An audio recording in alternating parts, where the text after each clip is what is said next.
Hello everyone, वैसे सात्विक खरे। आज हम अपने एंशियंट हिस्ट्री के कोर्स को आगे बढ़ाते हैं। देखिए, लास्ट वीडियो में हमने अपने एंशियंट हिस्ट्री के दो चैप्टर्स को पढ़ा था। जैसे पहला चैप्टर जो हमने पढ़ा था वो था फोर्थ चैप्टर, जहाँ पे हमने टाइमलाइन के बारे में समझा, टाइमलाइन कैसी होती है और हिस्ट्री पढ़ने के लिए कौन कौन से सोर्सेज चाहिए पड़ते हैं। ठीक है। फिर हमने इंडिया का नाम जानने की कोशिश करी कि इंडिया का नाम कैसे आया और अलग अलग फॉरनर्स के आने से उसका नाम कैसे इन्फ्लुएंस होता है। आज का जो टॉपिक हमारा है वो है the beginning of Indian civilisation. अब हम ये जानेंगे कि जो आज हम सिविलाइज्ड हैं, सिविलाइज मतलब कि हमारे पास में गाड़ी है, हम इंटरनेट यूज कर रहे हैं, हम अगर आप देखोगे तो हमारे पास में एजुकेशन है, हम एक कॉमन लैंग्वेज यूज कर रहे हैं, हम इंग्लिश का यूज कर रहे हैं, हम रीजनल लैंग्वेज हिंदी यूज कर रहे हैं, आपके आस पड़ोस आप लोग अच्छे से कम्युनिकेशन कर रहे हो, तो हम एक तरह से सिविलाइज्ड हैं। पर ये कैसे हुआ? आपने सोचा कभी? भाई हम तो हंटर गैदरर्स थे, हम तो केवल खाना आना ढूंढने जाते थे, हमें थोड़े कुकिंग आती थी, हमें थोड़े गैस का यूज करना था, हमें थोड़े माइक्रोवेव ओवन का यूज करना था। फिर चीजें कैसे आई? इन सब चीजों के बारे में हम जानेंगे कि कैसे एक छोटी सी विलेज, एक छोटा सा विलेज का सेटलमेंट धीरे धीरे करके सिविलाइजेशन की तरफ आगे बढ़ता है। तो सबसे पहले हम वर्ड को भी समझेंगे, बिल्कुल चिंता ना करें, बहुत आसानी से हम समझने की कोशिश करेंगे। वीडियो को लाइक करें, सब्सक्राइब करें, जो भी आपके कमेंट्स हो वो मेंशन करें, जिससे मैं नेक्स्ट चीज को और अच्छे से इंप्रूव करवा पाऊँ या फिर कमेंट सेक्शन में आपके डाउट्स के आंसर दे पाऊँ। ठीक है, हम आगे बढ़ते हैं। देखिए, चैप्टर 6 है आज का। डन। देखिए, the beginning of Indian civilisation. अब हम ये जानेंगे कि कैसे एक छोटी छोटी विलेजेस धीरे धीरे करके एक सिविलाइजेशन या फिर एक सिटी के रूप में दिखने लगती है। ठीक है। अब सबसे पहले क्वेश्चन उठता है कि सर, ये सिविलाइजेशन मतलब क्या होता है? अभी तक आपने दो तीन बार वर्ड यूज किया, सिविलाइजेशन सिविलाइजेशन सिविलाइजेशन, बल्कि इसका मतलब क्या होता है? सिविलाइजेशन तो पहली बार पढ़ रहे हैं सिविलाइजेशन का मतलब। तो देखिए क्या है कि मैं अगर आपसे पूछूं कि आप मुझे डिफरेंस बताइए कि एक विलेज, अब अपने आप में सोचिए, एक विलेज और एक सिटी में क्या डिफरेंस होता? तो आप कहोगे सर, विलेज में लोग रहते हैं, यहाँ पे थोड़ी सी पॉपुलेशन कम रहती है, यहाँ पॉपुलेशन बहुत ज्यादा रहती है। और यहाँ पे क्या होता है, विलेज में एरिया ज्यादा रहता है, पॉपुलेशन कम रहती है। और अपन कहते हैं सिटी में क्या होता है, एरिया कम होता है पर पॉपुलेशन बहुत ज्यादा रहती है। तभी तो लोग घने घने रहते हैं, आपस में बहुत जुड़ जुड़ के रहते हैं, छोटे छोटे घर बनते हैं, एक के ऊपर एक फ्लोर बन जाती है। बल्कि वहीं पे आप गाँव में देखोगे, विलेजेस में देखोगे तो बहुत बड़े बड़े आंगन रहते हैं, बहुत बड़े बड़े बगीचे रहते हैं। तो आपको पॉइंट समझ में आएगा कि यार गाँव में एरिया बहुत ज्यादा है। दूसरी चीज हम देखेंगे कि सर, यहाँ पे हमारे पास में लोगों की जो कम्युनिटी है, सोसाइटी थोड़ी सी छोटी होती है। मतलब क्या कि मान लीजिए हो सकता है कि 200-300 लोग रहते होंगे, मैक्स टू मैक्स सब एक दूसरे को जानते हो। अपने पंचायत मूवी देखी होगी, उसमें सब लोग एक दूसरे को जानते हैं, कनेक्टेड हैं एक दूसरे से। वैसे ही अब आप सिटी देखोगे तो आप सिटी में देखोगे कि भाई यहाँ पे इतने सारे लोग हैं, यहाँ पे लाखों में लोग हैं कि हम जानते ही नहीं यार किसी को। हम तो केवल इतने ही लोगों को जानते हैं जो हमसे रेगुलरली मिलते हैं, जो हमसे स्कूल में मिल रहे हैं, हमसे कॉलेज में मिल रहे हैं, या फिर हमें आस पड़ोस में रहते हैं। ठीक है। दूसरी चीज हम देखेंगे हमारे लिविंग स्टैंडर्ड को लेके कि जो यहाँ के घर हैं और यहाँ के घर, दोनों में डिफरेंस मिलेगा। आपके पॉइंट समझ में आ रहा है ना कि सिटी के घर कैसे बनेगा? फॉल सीलिंग बनेगी, पुटीन होगा, टाइल्स लगा होगा। और अगर आप विलेज में जाओगे तो आपको पता चलेगा कि जो अर्थ होती है, मतलब जो नीचे वाला फर्श होता है, वो मिट्टी का बना देते हैं। और आपको पता चलेगा हट्स हट्स के शेप में रहता है। ठीक है। तो आपको कई सारे डिफरेंसेस मिलेंगे। तो मैं इन डिफरेंसेस से क्या ये समझ पा रहा हूँ कि ये विलेज है, इसको अपन विलेज कहेंगे, और इस पिक को, जो फोटो है ये, इसको अपन सिटी की फोटो कहेंगे। आपको पॉइंट समझ में आया? अब भाई हमारा इंडिया इतना बड़ा है कि हमें कैसे पता चले कि भाई किसको हमें विलेज कहना है, किसको हमें सिटी कहना है? तो कुछ ना कुछ हमें फिक्स क्राइटेरिया रखने पड़ेंगे। क्राइटेरिया मतलब जानते हैं, कुछ रूल्स बनाने पड़ेंगे। तो अगर चीज उन रूल्स को टिक करती है, मतलब टिक करना मतलब कि अगर ये फीचर्स हैं उसमें, अगर इस फोटो में ये फीचर्स है तो अपन इस फोटो को ही सिटी कहेंगे। इस फोटो में अगर ये फीचर्स हैं जिसको अपन गांव कहेंगे। फॉर एग्जांपल, आपको यहाँ दिख रहा है कि बहुत ज्यादा पॉपुलेशन है, यहाँ पे पॉपुलेशन कम दिख रही है, एक अपन ने टिक किया कि पॉपुलेशन के हिसाब से ये सिटी है, पॉपुलेशन के हिसाब से इसको अपन सिटी नहीं कह सकते। मतलब अपन कुछ कुछ एक हेडिंग्स यूज करेंगे, उन हेडिंग पे अपन दोनों फोटो लगा के देखेंगे। अगर वो दोनों फोटो में डिफरेंस समझ में आ जाएगा तो हम जान पाएंगे किसको अपन विलेज कहें, किसको अपन सिटी कहें। ठीक है। फीचर्स आगे देखेंगे कि भाई सिविलाइजेशन। अब हम सबसे पहला पॉइंट पढ़ेंगे सिविलाइजेशन, कि क्या सिविलाइजेशन का मतलब क्या होता है। अभी आप थोड़ी देर को सोच लीजिए, हम हिस्ट्री नहीं पढ़ रहे हैं, हम बस अपने आसपास के इन्वायरमेंट को देखने की कोशिश करते हैं। ठीक है। हम ये जानने की कोशिश करेंगे कि एक विलेज को अपन ने विलेज क्यों कहा और एक सिटी को अपन सिटी क्यों कहते हैं। भाई क्या ऐसा डिफरेंस है दोनों के बीच में? लोग तो सेम रहते हैं, यहाँ पे भी लोग रह रहे हैं, यहाँ पे भी लोग रह रहे हैं, पर डिफरेंस क्या है? ऐसा क्या चीजें हैं जिस कारण से अपन ने इसको विलेज घोषित किया है और इसको अपन ने सिटी कहा है? ठीक है। सबसे पहले हम पढ़ेंगे कि हमने अपने अभी थोड़ी देर अपन हिस्ट्री क्लोज करते हैं। ठीक है। अभी अपन देखेंगे फैक्टर्स, ये फीचर्स में पढ़ाने की कोशिश कर रहा हूँ जिससे आपको वर्ड सिविलाइजेशन के बारे में पता चल पाए। फिर हम हिस्ट्री की तरफ चलेंगे। ठीक है। देखिए कि अगर हमें किसी भी चीज को सिविलाइजेशन कहना है, सिविलाइजेशन मतलब होता है सभ्य। आप कहते हो ना कि मैं सभ्य व्यक्ति हूँ, मैं समझदार व्यक्ति हूँ, मैं डिसिप्लिन में रहता हूँ, आई एम एजुकेटेड, मतलब मैं सिविलाइज्ड हूँ, मैं समझदार हूँ। और वहीं पे क्या होता है, जब आप कभी रूरल एरिया में जाते हो तो आपको पता चलता है कि यहाँ पे लैक ऑफ एजुकेशन, लोगों का लिविंग स्टैंडर्ड भी अलग है, वो हाइजीनिक रूप में इतने अच्छे से नहीं समझ पा रहे हैं। तो वहां पे गवर्नमेंट क्या करती है, अलग अलग जाके कैंपेन कराती है। कैंपेन मतलब होता है बड़े बड़े पोस्टर्स लगवाना, माइक पे अनाउंस कराना कि भैया अभी आप लोग अपने स्वास्थ्य का ध्यान रखिए, पोलियो की ड्रॉप लगवा लीजिए, कोरोना की वैक्सीन लगवा लीजिए। आपने डिफरेंस समझा होगा? जितने लोगों ने कोविड की वैक्सीन शहरों में लगवाई, उससे बहुत कम लोगों ने गांव में लगवाई थी। क्यों? एजुकेशन। पॉइंट समझ में आ रहा है ना। तो आप कह पा रहे हैं जो लोग सिविलाइज्ड हैं वो इंटेलेक्चुअली भी एक्टिव है, और एक तरह से आप कह सकते हैं उनके पास में एजुकेशन के कारण एक वो सिविलाइज कैटेगरी में एक सभ्य व्यक्ति के रूप में देखे जा रहे हैं। अब हम देखेंगे कि कैसे हम एक विलेज को विलेज कहते हैं और कैसे हम एक सिविलाइजेशन को सिविलाइजेशन कहेंगे। मतलब अभी हम इस फोटो में कुछ कुछ फैक्टर्स डालने की कोशिश करेंगे, जैसे हमने कहा था ना पॉपुलेशन, ऐसे हम कुछ कुछ फैक्टर डालेंगे जिससे पता चल पाए कि अगर हम एक सिटी को देखेंगे तो पता चले कि सिटी है, और हम कभी घूमते घूमते किसी जगह जाएं तो हम पता कर पाए कि भाई गांव है या विलेज है। देखिए सबसे पहली चीज, government and administration, the system to manage the complex activity of the society. जब आप कभी गांव जाओगे तो आपको पता चलेगा गवर्नमेंट वगैरह ज्यादा नहीं होती है, गवर्नमेंट ज्यादा नहीं होती, मतलब आपको पता चलेगा गांव में नगर पालिका नहीं होती है, बस छोटे मोटे से सरपंच होते हैं और वो ही गवर्नमेंट चला रहे हैं। आज के टाइम के हिसाब से बात कर रहा हूँ, ठीक है। तो वैसे गवर्नमेंट चलती है, कुछ ही लोगों की रहती है, लगता है कि कम लोग रहते हैं, 100-200 लोग रहते हैं, सब आपस में एक दूसरे को जानते हैं, उनमें से एक लीडर सिलेक्ट हो जाता है, ऐसे का गवर्नमेंट चलती है। वहीं पे जब आप सिटी में आते हो तो सिटी में आपको पता चलता है कि गवर्नमेंट बहुत स्ट्रिक्ट है। कैसे स्ट्रिक्ट है? आपको हर चौराहे पे सिग्नल्स दिखेंगे, आपको ट्रैफिक लाइट्स दिखेंगी, आपको ट्रैफिक पुलिस वाले दिखेंगे। क्या आप गाँव में ट्रैफिक पुलिस वाले दिखते हैं? नहीं। तो हमें पता चलता है कि दोनों में डिफरेंस है, मतलब एक टाइप ऑफ गवर्नमेंट और कुछ रूल्स हैं, ठीक है।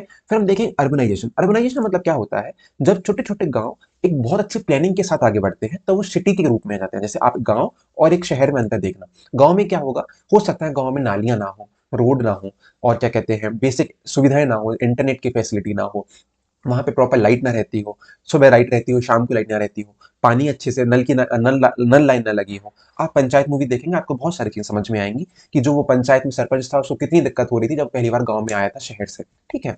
तो यहाँ पे पॉइंट पता चलता है अर्बनाइजेशन। तो अर्बनाइजेशन मतलब क्या? The development of cities with planning.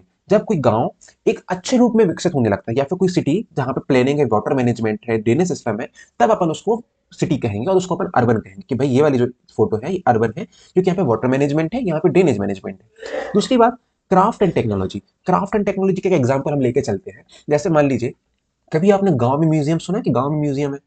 कभी आपने सुना है गांव में बहुत अच्छा वो लगा है जहाँ पे एग्जीबिशन लगा है आर्ट का? नहीं। बट आपने सुना होगा दिल्ली में एग्जीबिशन लग रहा है, दिल्ली में मंडला आर्ट का एग्जीबिशन लग रहा है, दिल्ली में बहुत अच्छी आर्ट मिलती है, मथुरा में बहुत अच्छी मधुबनी आर्ट्स की फोटोज मिलती है। बट कभी आपने गांव में सुना है कि गांव में यहाँ पे आर्ट मिलती है? बहुत कम ऐसे गांव रहते हैं स्पेशल आर्ट रहती है। बट हमें पॉइंट समझ में आता है कि गांव में जो स्किल्स हैं वो इतने अच्छे से नहीं होते, इतने सिटीज में होते हैं। दूसरा एग्जाम्पल लेके चले टेक्नोलॉजी। गांव में लाइट की, विलेजेस में लाइट की स्केसिटी होती है, मतलब क्या, प्रॉपर लाइट नहीं होती है, इलेक्ट्रिसिटी प्रॉपर सप्लाई नहीं होती है, वाटर मैनेजमेंट नहीं हो पाता है, इंटरनेट फैसिलिटीज बहुत लेट आ पाती है, नेटवर्क्स नहीं आते। जैसे आप कभी ट्रैवल करते हो आपको पता चलते हो कि आधे रास्ते तक तो भाई आपके नेटवर्क ही नहीं आ रहा, तो गाने ही नहीं बच पा रहे कार में। तो आपको पॉइंट पता चल रहा है नेटवर्क का इशू होना गाँव में। बल्कि आप सिटी में जब रहते हो आपको 5G इंटरनेट मिल रहा है, आपको वाईफाई जोन मिल रहा है, ठीक है। Skills to manage raw material and create furnish good like tools and ornaments. मतलब क्या कि कुछ स्किल्स, जैसे रॉ मटेरियल से हम जब फर्निश गुड बनाते हैं तो उनमें टूल्स और मैनेजमेंट वगैरह होना चाहिए, कि कुछ कुछ फैसिलिटीज हैं। हमें ट्रेड के एग्जांपल मिलते हैं, जैसे क्या, दिल्ली एक ट्रेड का बहुत बड़ा सेंटर है इंडिया में। बट क्या कोई छोटा सा गांव को आप ट्रेड का सेंटर बोल पाते हो? अभी बस अपन एक विलेज और एक सिटी में डिफरेंस समझने की कोशिश करते हैं, ठीक है। फिर हम हिस्ट्री की तरफ आएंगे। तो आपको पॉइंट समझ में आ रहा है कि दिल्ली में ट्रेड ज्यादा है क्योंकि वहां पे एक मॉडर्न सिटी के रूप में हम कहते हैं उसको, उसको अपन सिविलाइज्ड कहते हैं। तो क्या अपन एक पल को कह सकते हैं कि भाई दिल्ली एक सिविलाइजेशन है और ये एक विलेज है, ठीक है। वैसे ही राइटिंग, आपको पता चलेगा राइटिंग को अभी थोड़ी देर के लिए हम एक एजुकेशन का नाम लेके चलते हैं, एजुकेशन। एजुकेशन के हिसाब से देखोगे तो जब दिल्ली जाओगे तो लोग आपस में इंग्लिश में बात कर रहे हैं, अभी बहुत जनरल जनरल चलते चलते बातें कर रहे हैं, ऑटो में बैठे बैठे लोग इंग्लिश में बात कर रहे हैं, ठीक है। आपको पता चलेगा यहाँ पे इतनी अच्छी एजुकेशन है कि यहाँ बेसिक बेसिक सब कुछ जानता है, यहाँ पे इंग्लिश के बारे में कई लोग जानते हैं, मेजोरिटी में लोग जानते हैं इंग्लिश के बारे में, मेजोरिटी में लोग एजुकेटेड है, द नंबर ऑफ एजुकेशन के स्कूल्स बहुत ज्यादा है। तो आपको पॉइंट पता चल रहा है कि दिल्ली एक मॉडर्न सिटी है जहाँ पे स्कूल्स ज्यादा है, कॉलेजेस ज्यादा है, बहुत अच्छी अच्छी यूनिवर्सिटी है। वहीं पे अगर आप एक विलेज देखो जहाँ पे केवल एक या दो ही स्कूल है, वो भी गवर्नमेंट चला रही है। आपको डिफरेंस समझ में आ रहा है ना। तीसरी चीज, कल्चरल आइडियाज। अब एक पल को सोचिए कि कोई इवेंट होना है, जैसे मान लीजिए जैसे मान लीजिए आपको, जैसे मुझे उर्दू पसंद आती है, मुझे उर्दू बहुत लैंग्वेज से इन्फ्लुएंस होता है, मुझे अच्छा लगता है उर्दू के बारे में जानना, समझना, थोड़ा पढ़ना। तो मैं क्या दिल्ली जाऊंगा कि विलेजेस में जाऊंगा उर्दू पढ़ने के लिए? एक प्रोग्राम मुझे रखना है जहां पे मैं चाहता हूँ कि खूब सारे कम्युनिटी आए, ग्रुप की, जो गजल परफॉर्म करे एक जगह आके। तो क्या वो परफॉर्मेंस मुझे दिल्ली में सेट करना चाहिए कि किसी गांव में? तो मैं कहाँ सेट करूंगा? दिल्ली में, क्योंकि मुझे पता है यहाँ पॉपुलेशन ज्यादा आएगी जो इस चीज को पसंद करती होगी। वहीं पे गांव में क्या होगा, एक दो लोग आएंगे कहते हैं हाँ हाँ भैया हम जानते हैं थोड़ा बहुत उर्दू के बारे में, बट मुझे ज्यादा इंटरेस्ट नहीं है। तो हमें पॉइंट समझ में आ रहा है। कल्चरल आइडियाज जब हमें एक्सप्रेस करने पड़ते हैं, आर्ट, हमें क्रिएटिविटी एक्सप्रेस करनी पड़ती है, मुझे सबसे अच्छी जगह कौन सी मिलेगी? Modern city. ठीक है। फिर दूसरा एक और अपन लेके चलते हैं एग्रीकल्चर का। ठीक है, एग्रीकल्चर का क्या, अब आप एग्रीकल्चर को डिफरेंस लेके देखो, एग्रीकल्चर कहाँ पे ज्यादा होता है, क्या दिल्ली में एग्रीकल्चर ज्यादा होगा या फिर विलेजेस में एग्रीकल्चर ज्यादा होगा। तो आपको समझ में आएगा कि भाई दिल्ली में एग्रीकल्चर ज्यादा नहीं होता है, क्योंकि वहां पे लोग मोस्टली इंजीनियर्स हैं, डॉक्टर्स हैं, अलग अलग प्रोफेशन हैं, बिजनेसमैन हैं। बट अगर हम देखें तो विलेजेस में एग्रीकल्चर बहुत ज्यादा होता है। तो आपको एक पॉइंट पता चला ना कि विलेज और दिल्ली दोनों में डिफरेंस है। तो अब आपसे मैं कहूं कि अगर इन दोनों फोटोज में आपको दिल्ली और एक विलेज को फाइंड करना है, तो आपको फाइंड कर लोगे कि भाई यहाँ पे एग्रीकल्चर ज्यादा होगा, यहाँ पे एग्रीकल्चर कम होगा, यह अर्बन है, यह रूरल है। ठीक है, आपको और डिफरेंस बताएं, यहाँ पे जो हमारा एजुकेशन का रेट है वो थोड़ा सा कम है, यहाँ पे एजुकेशन का रेट बहुत ज़्यादा है, यहाँ पॉपुलेशन ज़्यादा है, यहाँ पॉपुलेशन थोड़ी कम है, यहाँ पे गवर्नमेंट बहुत स्ट्रिक्ट है, तो यहाँ पे गवर्नमेंट कम स्ट्रिक्ट है, क्योंकि यहाँ पे लोग कम है, आपस में ही चीज़ें रिजॉल्व हो जाती हैं। यहाँ पे एयर क्वालिटी बहुत अच्छी है, यहाँ पे पॉल्यूशन कम है, तो यहाँ पे पॉल्यूशन ज़्यादा है। हर चीज़ के पॉजिटिव नेगेटिव होते हैं। यहाँ पे लोग आपस में सबको जानते हैं, यहाँ पे सोसाइटी में एक दूसरे को लोग जानते भी नहीं है, लोग अपने अपने काम से काम रख रहे हैं। यहाँ पे लोग अपने बिजनेस के लिए ज़्यादा आते हैं, यहाँ पे ट्रेड बहुत ज़्यादा होता है, यहाँ पे ट्रेड कम होता है, क्योंकि लोग यहाँ पे एग्रीकल्चर पे ज़्यादा है। अब आपको अभी इतनी कहानी से ये पता चल गया कि हमें किसी जगह में मैं गया, अगर मैं कोई एक अननोन प्लेस पे गया, तो मैं ये पता कर लूंगा देख देख के कि ये सिटी है या फिर एक विलेज है। अब आप कभी भी किसी नई जगह जाएं, तो आप ये देखें कि यहाँ पे घर कैसे हैं, पॉपुलेशन कितनी है, यहाँ पे बिजनेस कितने प्रकार के हो रहे हैं, क्या यहाँ पे इंटरनेट आ रहा है, तो आप ये जान पाओगे कि विलेज है या सिटी है। ठीक है, अब हम अपनी हिस्ट्री में चीज अप्लाई करने की कोशिश करते हैं। ठीक है, हिस्ट्री में क्या होता है, हमें एक पॉइंट पता चलता है कि हमने जब चैप्टर फोर्थ पढ़ा था, ठीक है, जब एक चीज जानी थी कि लोग धीरे धीरे करके कुछ ग्रुप्स में रहने लगते हैं। ठीक है, जैसे क्या, अब एक पल को एज्यूम करो कि लोग छोटे छोटे ग्रुप्स में रह रहे हैं यहाँ पे। ठीक है, एक ग्रुप हो गया, दूसरा ग्रुप हो गया, तीसरा ग्रुप हो गया, चौथा ग्रुप हो गया, पांचवा ग्रुप हो गया। ये लोग मान लो 40 से 60 लोग रहते होंगे साथ में, 40 से 60 लोग इकट्ठे रह रहे होंगे, तो ये हंटिंग गैदरिंग करते थे। मतलब क्या, ये खाना पीना ढूंढने जाते थे, अलग अलग जगह खाना ढूंढने जाते थे, फल पे और इन्हीं सब नेचुरल चीजों पर डिपेंडेंट थे। धीरे धीरे करके समय आगे बढ़ा, लोगों की समझ बढ़ी, समझ के साथ साथ डेवलपमेंट हुआ, तो वो कहाँ पे आ गए, वो करने लगे एग्रीकल्चर। धीरे धीरे क्या करने लगे वो लोग, एग्रीकल्चर करने लगते हैं।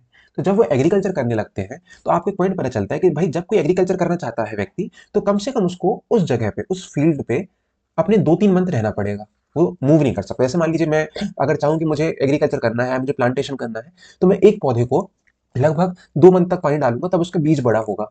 तो मैं उस पौधे को छोड़ नहीं सकता, उस फील्ड को, उस एरिया को, उस खेती वाली जमीन को छोड़ नहीं सकता, तो मैं वहीं पे आसपास अपना घर बना लूंगा। धीरे धीरे करके लोग अपनी फील्ड के आसपास में रहने लगे। अब ये लोग जब रहने लगे, तो एग्रीकल्चर प्रैक्टिस करने लगे। अब एग्रीकल्चर से फायदा क्या क्या हो रहा था, एग्रीकल्चर से उनके पास में क्रॉप आने लगी, और एग्रीकल्चर का जो प्रोड्यूस था, वो जो उनके डोमेस्टिकेशन ऑफ एनिमल चलते थे ना, जो जानवर पालते थे, वो भी खाने के रूप में करने लगे। सारा आप देखते होंगे खेतों में गाय वही जो घास खा लेती है, वही उसी से किसान अपना खेती भी करता है, उसी खेत से। तो ऐसे करके एग्रीकल्चर बहुत फायदा कर रहा था। अब एक पल को सोचिए कि जैसे मान लीजिए मैं आपसे पूछूं कि आपका आपके घर में एक कमरा फिक्स कर देते हैं। ठीक है, अब मैंने आपसे कह दिया साल भर आपको इसी कमरे में रहना है, तो क्या आप उस कमरे को डेकोरेट करना शुरू करोगे। ठीक है, तो आपने उस कमरे को डेकोरेशन करना शुरू किया, आपने अच्छे से वॉल चार्ट लगाना शुरू कर दिया, आपने अपने टाइम टेबल चिपका दिया, आपने अपनी बुक्स की एक अलग सेक्शन बना दिया, आपने अपने टॉयज का एक अलग सेक्शन बना दिया, आपने अपने लैपटॉप का एक अलग सेक्शन बना दिया। तो आपने अपने उस छोटे से ब्लैंक कमरे को, खाली कमरे को डेकोरेट करना शुरू कर दिया। ठीक है, अब धीरे धीरे करके मैं आपके घर पे आया, और मैं आपके घर पे आता हूँ लगभग एक साल बाद, मैंने कहा यार तुमने तो अपने खाली कमरे को बहुत से सजा लिया है। कई लोग कहते हैं, रिलेटिव्स आके कहते हैं तुम्हारा कमरा तो बहुत अच्छा लग रहा है बेटा। तो आप क्या कहते हो कि हाँ मैंने इसको बहुत अच्छा सजा लिया। तो क्या मैं दूसरे शब्द में कह सकता हूँ कि आपने खाली कमरे को, एक खाली कमरे को आपने सिविलाइज कर लिया, आपने खाली कमरे को डेवलप्ड कर लिया, आपने खाली कमरे को बहुत अच्छा बना दिया। तो ये कैसे हुआ, जब आपने उस चीज में रहना शुरू किया, उसमें एडॉप्ट करना शुरू किया, उन दीवालों को रोज देखना शुरू किया, उन दीवालों में क्या अच्छा कर सकते हैं इसको देखने की कोशिश करी। ठीक है, वैसे ही लोग जब यहाँ रह रहे थे, तो इन्होंने अपने आप को धीरे धीरे वहां सेटल करना शुरू किया। उन्होंने कहा कि यार इसको हम और अच्छा क्या कर सकते हैं, और अच्छा क्या कर सकते हैं। तो धीरे धीरे करके उन्होंने हट बनाना शुरू करी। हट बनाई तो हट में पहले पहले उन्होंने पिलर लगाना शुरू किया, घास घास लगा के देखा, उन्होंने कहा घास बनाते बनाते ठीक है, चलो अपन ब्रिक बना के देखें। एक दिन उन्होंने ब्रिक बनाने की कोशिश करी। ऐसे कर करके वो धीरे धीरे करके घर बनाने की कोशिश करने लगते हैं, जैसे आपने धीरे धीरे करके अपने कमरे को सजाने की कोशिश करी।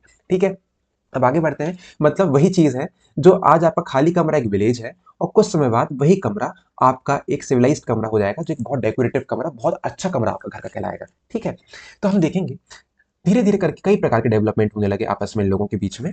क्या क्या डेवलपमेंट होने लगे? टेक्नोलॉजिकल डेवलपमेंट होने लगे। लोग लोग अलग अलग प्रकार के मेटलर्जी, मेटलर्जी मतलब क्या कि अलग अलग मेटल का यूज करना शुरू करने लगे। जैसे कॉपर हो जाता है, आगे जाके आयरन यूज करेंगे, ठीक है, ब्रॉन्ज यूज करेंगे, तो ये कई प्रकार की चीजें यूज करने लगे। ट्रांसपोर्ट बढ़ने लगता है और एक एक करके धीरे धीरे करके हम अपने इस छोटे से विलेज को, जो अभी तक हमारी छोटी सी विलेज थी, इसको धीरे धीरे हमें सर्विसेज प्रोवाइड करा के आज का सिटी बनाने लगे। अब आपको एक पॉइंट पता चलेगा कि अब मैं आपको एक होमवर्क देता हूँ या फिर एक इनोवेटिव चीज थिंक करने की कोशिश करवाता हूँ। आज आप कोई भी गांव सोचिए जो आपके आसपास में है, ठीक है। अब आप अपने उस गांव के बारे में सोचिए और इमेजिन करिए या फिर अपने पेरेंट्स से पूछिए कि यह गांव 10 साल बाद कितना डेवलप हो जाएगा। तो आपके पापा या फिर आपके पेरेंट्स कहेंगे बेटा यहाँ पे लगभग 10 साल बाद इंटरनेट तो आ ही जाएगा। 10 साल बाद यहाँ पे गांव में लगभग 20 लोगों के पास फॉर्च्यूनर हो जाएगी या फिर कार आ जाएंगी। 10 लोगों के पास में बढ़िया टाइल्स वाले घर हो जाएंगे। आपको पता चलेगा कि हर गांव भी धीरे धीरे करके समय समय के हिसाब से डेवलपमेंट करता है। तो वैसे ही धीरे धीरे करके यहाँ के लोगों ने भी डेवलपमेंट करना शुरू किया था, ठीक है। ये बहुत स्लो प्रोसेस है, ठीक है, जो धीरे धीरे एडॉप्ट होते होते सालों सालों 10 साल 20 साल 25 साल 100 साल 1000 साल ऐसे आती है, ठीक है। बट हमें पता चलता है कि अब यहाँ के लोग, जो यहाँ के लोग थे, वो अब जो पहले हंटर गैदरर्स थे, अब वो क्या बन गए? एक सेटलमेंट में आ गए और सेटलमेंट में एक मॉडर्न सिटी की तरफ आगे बढ़ गए। उस मॉडर्न सिटी को ही आज के टाइम पे सिविलाइजेशन वर्ड यूज करके डिनोट कर रहे हैं, ठीक है। अब आगे देखने की कोशिश करते हैं कि हाँ, it is easy enough to see date all these characteristics, जो हमने भी कैरेक्टरिस्टिक पढ़े कि गवर्नमेंट होना चाहिए, अर्बनाइजेशन होना चाहिए, क्राफ्ट होना चाहिए, ट्रेड होना चाहिए, writing, culture, ideas, productive agriculture, जब ये फैक्टर होता है हम किसी चीज को सिटी या गांव में डिफाइन कर पाएंगे इन फैक्टर्स पे रख के, ठीक है। तो in the present most societies in the world, but when this civilisation began, अब क्वेश्चन आता है कि आज के टाइम पे तो ये फीचर सब जगह है, मतलब जो आज की फोटोज है ये हर जगह दिखेंगी आपको, हर जगह आपकी फोटोज दिख रही हैं। बट ये चीजें आई कहाँ से? तो सबसे पहले हम कुछ चीज जानने की कोशिश करेंगे कि जो पुरानी सिविलाइजेशन, मतलब कई प्रकार के लोग, जैसे अपन ने इंडिया में इस रीजन को एग्जाम्पल लिया, वैसे ही वर्ल्ड में कई अलग अलग जगह भी ये सेम चीज हो रही थी, जहां पे छोटे छोटे विलेजेस धीरे धीरे करके सिविलाइजेशन की तरफ बढ़ रहे थे। वो कौन कौन सी जगह थी? देखिए देखिए, वर्ल्ड में मेसोपोटामिया, आपने वर्ड सुना होगा मेसोपोटामिया, इजिप्ट। मेसोपोटामिया में हमें पता चलता है कि यहाँ पे भी सिविलाइजेशन थी। मतलब मेसोपोटामिया के जो लोग थे, ये लोग भी धीरे धीरे करके डेवलप होने लगे। अब एक छोटा सा एग्जाम्पल ऐसे ले लीजिए कि जैसे ये आपका अमेरिका है, ये अमेरिका है, ये हमारा इंडिया है। तो आज के टाइम पे अमेरिका में भी इंटरनेट है और इंडिया में भी इंटरनेट है, ठीक है। तो हम कह पा रहे हैं ना कि दोनों लोग इंटरनेट यूज कर रहे हैं, दोनों लोग सिविलाइज हैं। वैसे ही उस टाइम पे कौन कौन सी ऐसी रीजन थी, कौन कौन सी ऐसी जगह थी जहाँ पे सिविलाइजेशन चल रही थी? जैसे मेसोपोटामिया हो गया, एक होती है इजिप्ट, एक होती है इंडिया जो हमारी, जिसकी आज हम चैप्टर पे बात करेंगे, और एक है चाइना, ठीक है। अब ये जो सिविलाइजेशंस थी कहाँ थी? रिवर्स के पास में थी। आप ध्यान से देखिए, हर जगह रिवर लिखा है। ये रिवर के पास क्यों थी? क्योंकि एक रीजन है। हमने एक पॉइंट पढ़ा, लोग कब सिविलाइजेशन की तरफ जाते हैं? जब उनके पास में एग्रीकल्चर बढ़ने लगता है।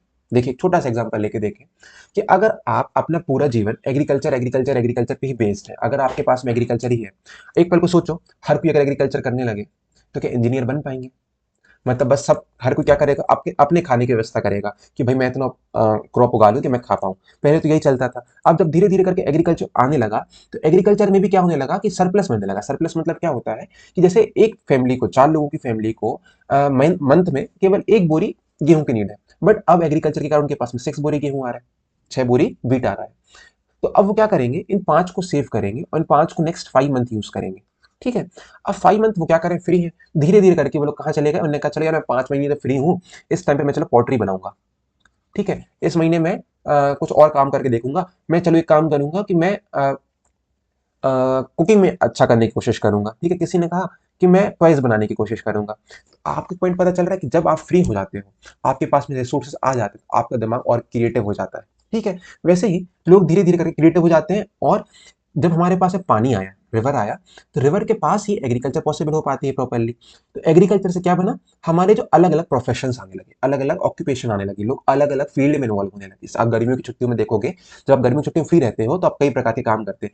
पर जब आपके पेपर चलते हो तो क्या एक ही काम करते हो? जब आपके पेपर चलते हो तो केवल आप क्या करते हो? अपने पेपर पे ध्यान देते हो, पर वही वही पढ़ते हो, हिस्ट्री पढ़ते हो, ज्योग्राफी पढ़ते हो, याद करने की कोशिश करते हो, होमवर्क करने की कोशिश करते हो। पर जब आप फ्री रहते हो तो आप अलग अलग काम करने की कोशिश करते हो, अपने टैलेंट को ढूंढते हो कि भाई मुझे गाना अच्छा लगता है, मुझे इस बार हारमोनियम सीखना है, मुझे पियानो सीखना है, मुझे गिटार सीखना है। वैसे ही यहाँ पे था। तो आपको पॉइंट पता चला कि हर सिविलाइजेशन रिवर के पास क्यों थी? क्योंकि रिवर के पास में उनके पास में एग्रीकल्चर करने का प्रॉफिट था। एग्रीकल्चर रिवर के पास हो पा रहा था, और एग्रीकल्चर के बाद ही आप अलग अलग प्रोफेशन पे जा पा रहे थे, और यही प्रोफेशन धीरे धीरे करके आपकी सिटी को डेकोरेट कर रहा था, जिसको अपन सिविलाइजेशन वर्ड की तरफ लेके जा रहे हैं। पॉइंट समझ में आ रहा है? आगे बढ़े। देखिए कई प्रकार की सिविलाइजेशन चले थे। मेसोपोटामिक सिविलाइजेशन हो गया, जो आज के टाइम मॉडर्न इराक में होता है। हमें इजिप्ट के बारे में जाना कि इजिप्ट में भी एक सिविलाइजेशन चल रही थी। धीरे धीरे करके हमने कई सिविलाइजेशन के बारे में पढ़ा जो आपस में एक दूसरे के पैरेलली चल रही है। मतलब जैसे आज के टाइम पे कह लो कि इंडिया भी डेवलप हो रहा है, साथ साथ में आप कह लीजिए कि दूसरी कंट्री भी डेवलप हो रही है। रशिया भी कंट्री है, अमेरिका भी कंट्री है। तो हर कोई अपने आपस में अपने अपने फील्ड में काम कर रहा है, बट हर कोई सिविलाइज्ड है। ठीक है, आगे हम देखने की कोशिश करते हैं। अभी मैं टाइमलाइन फिर से आपको पूरी डिटेल में बताने की कोशिश करूंगा। ठीक है, अब देखिए ये कई प्रकार की सिविलाइजेशन हैं। जैसे ये येलो रिवर सिविलाइजेशन हो गई, जो अपन उसको अपन चाइना सिविलाइजेशन के रूप में जानते हैं। ये हमारी इंडस की बात हो रही है। ठीक है, ये हमारी टाइग्रेस रिवर पे बनी है मेसोपोटामिया सिविलाइजेशन। फिर आती है नाइल वैली पे, नाइल रिवर पे हमारी ये इजिप्ट सिविलाइजेशन। तो हमें पता चला कि पूरे विश्व में, पूरे देश में, पूरे वर्ल्ड में हमारे पास में 4 जगह ऐसी थी जहाँ पे लोग बहुत डेवलप हो गए थे। जैसे एक यहाँ पे डेवलप हो गए, एक यहाँ डेवलप हो गए, एक यहाँ डेवलप हो गए और एक यहाँ डेवलप हो गए। ठीक है, अभी हमने इन 4 सिविलाइजेशन के बारे में जाना। बट अब हमारा जो पूरा फोकस रहेगा, अब हम अपने पूरे फोकस को कहाँ लेके चले जाएंगे? इंडिया की तरफ। ठीक है, अब हम देखेंगे इंडिया में कैसे सिविलाइजेशन थी। अब सब चीजें भूल जाओ, कोई दिक्कत नहीं है। अब हम फिर से कहानी रिपीट करेंगे। अब हम ये देखेंगे कि इंडिया में इस टाइम पे, पुराने टाइम पे यहाँ पे क्या हो रहा था जब हम लोग हंटर गैदरर्स थे। ठीक है, यहाँ की हम पूरी कहानी स्टार्टिंग से पढ़ने की कोशिश करेंगे। ठीक है, तो सबसे पहले हमने यहाँ पे एक चीज देखी, स्टोन एज। हेलो, हाँ, सबसे पहले हमने यहाँ पे चीज देखी स्टोन एज। स्टोन एज मतलब क्या? स्टोन एज पूरा हमारा इंडिया स्टोन एज के फेज से जा रहा था, जब लोग ये वाले फेज में थे। इस एज को अपन स्टोन एज कह सकते हैं, जब यहाँ पे लोग हंटिंग गैदरिंग कर रहे थे, स्टोन के नीचे रह रहे थे, भीमबेटका केव के नीचे रह रहे हैं, कहीं केव शेल्टर में रह रहे हैं, पत्थरों के नीचे रह रहे हैं, ये वाली कहानी चल रही थी। तो स्टोन एज को हमने 3 पार्ट में डिवाइड किया।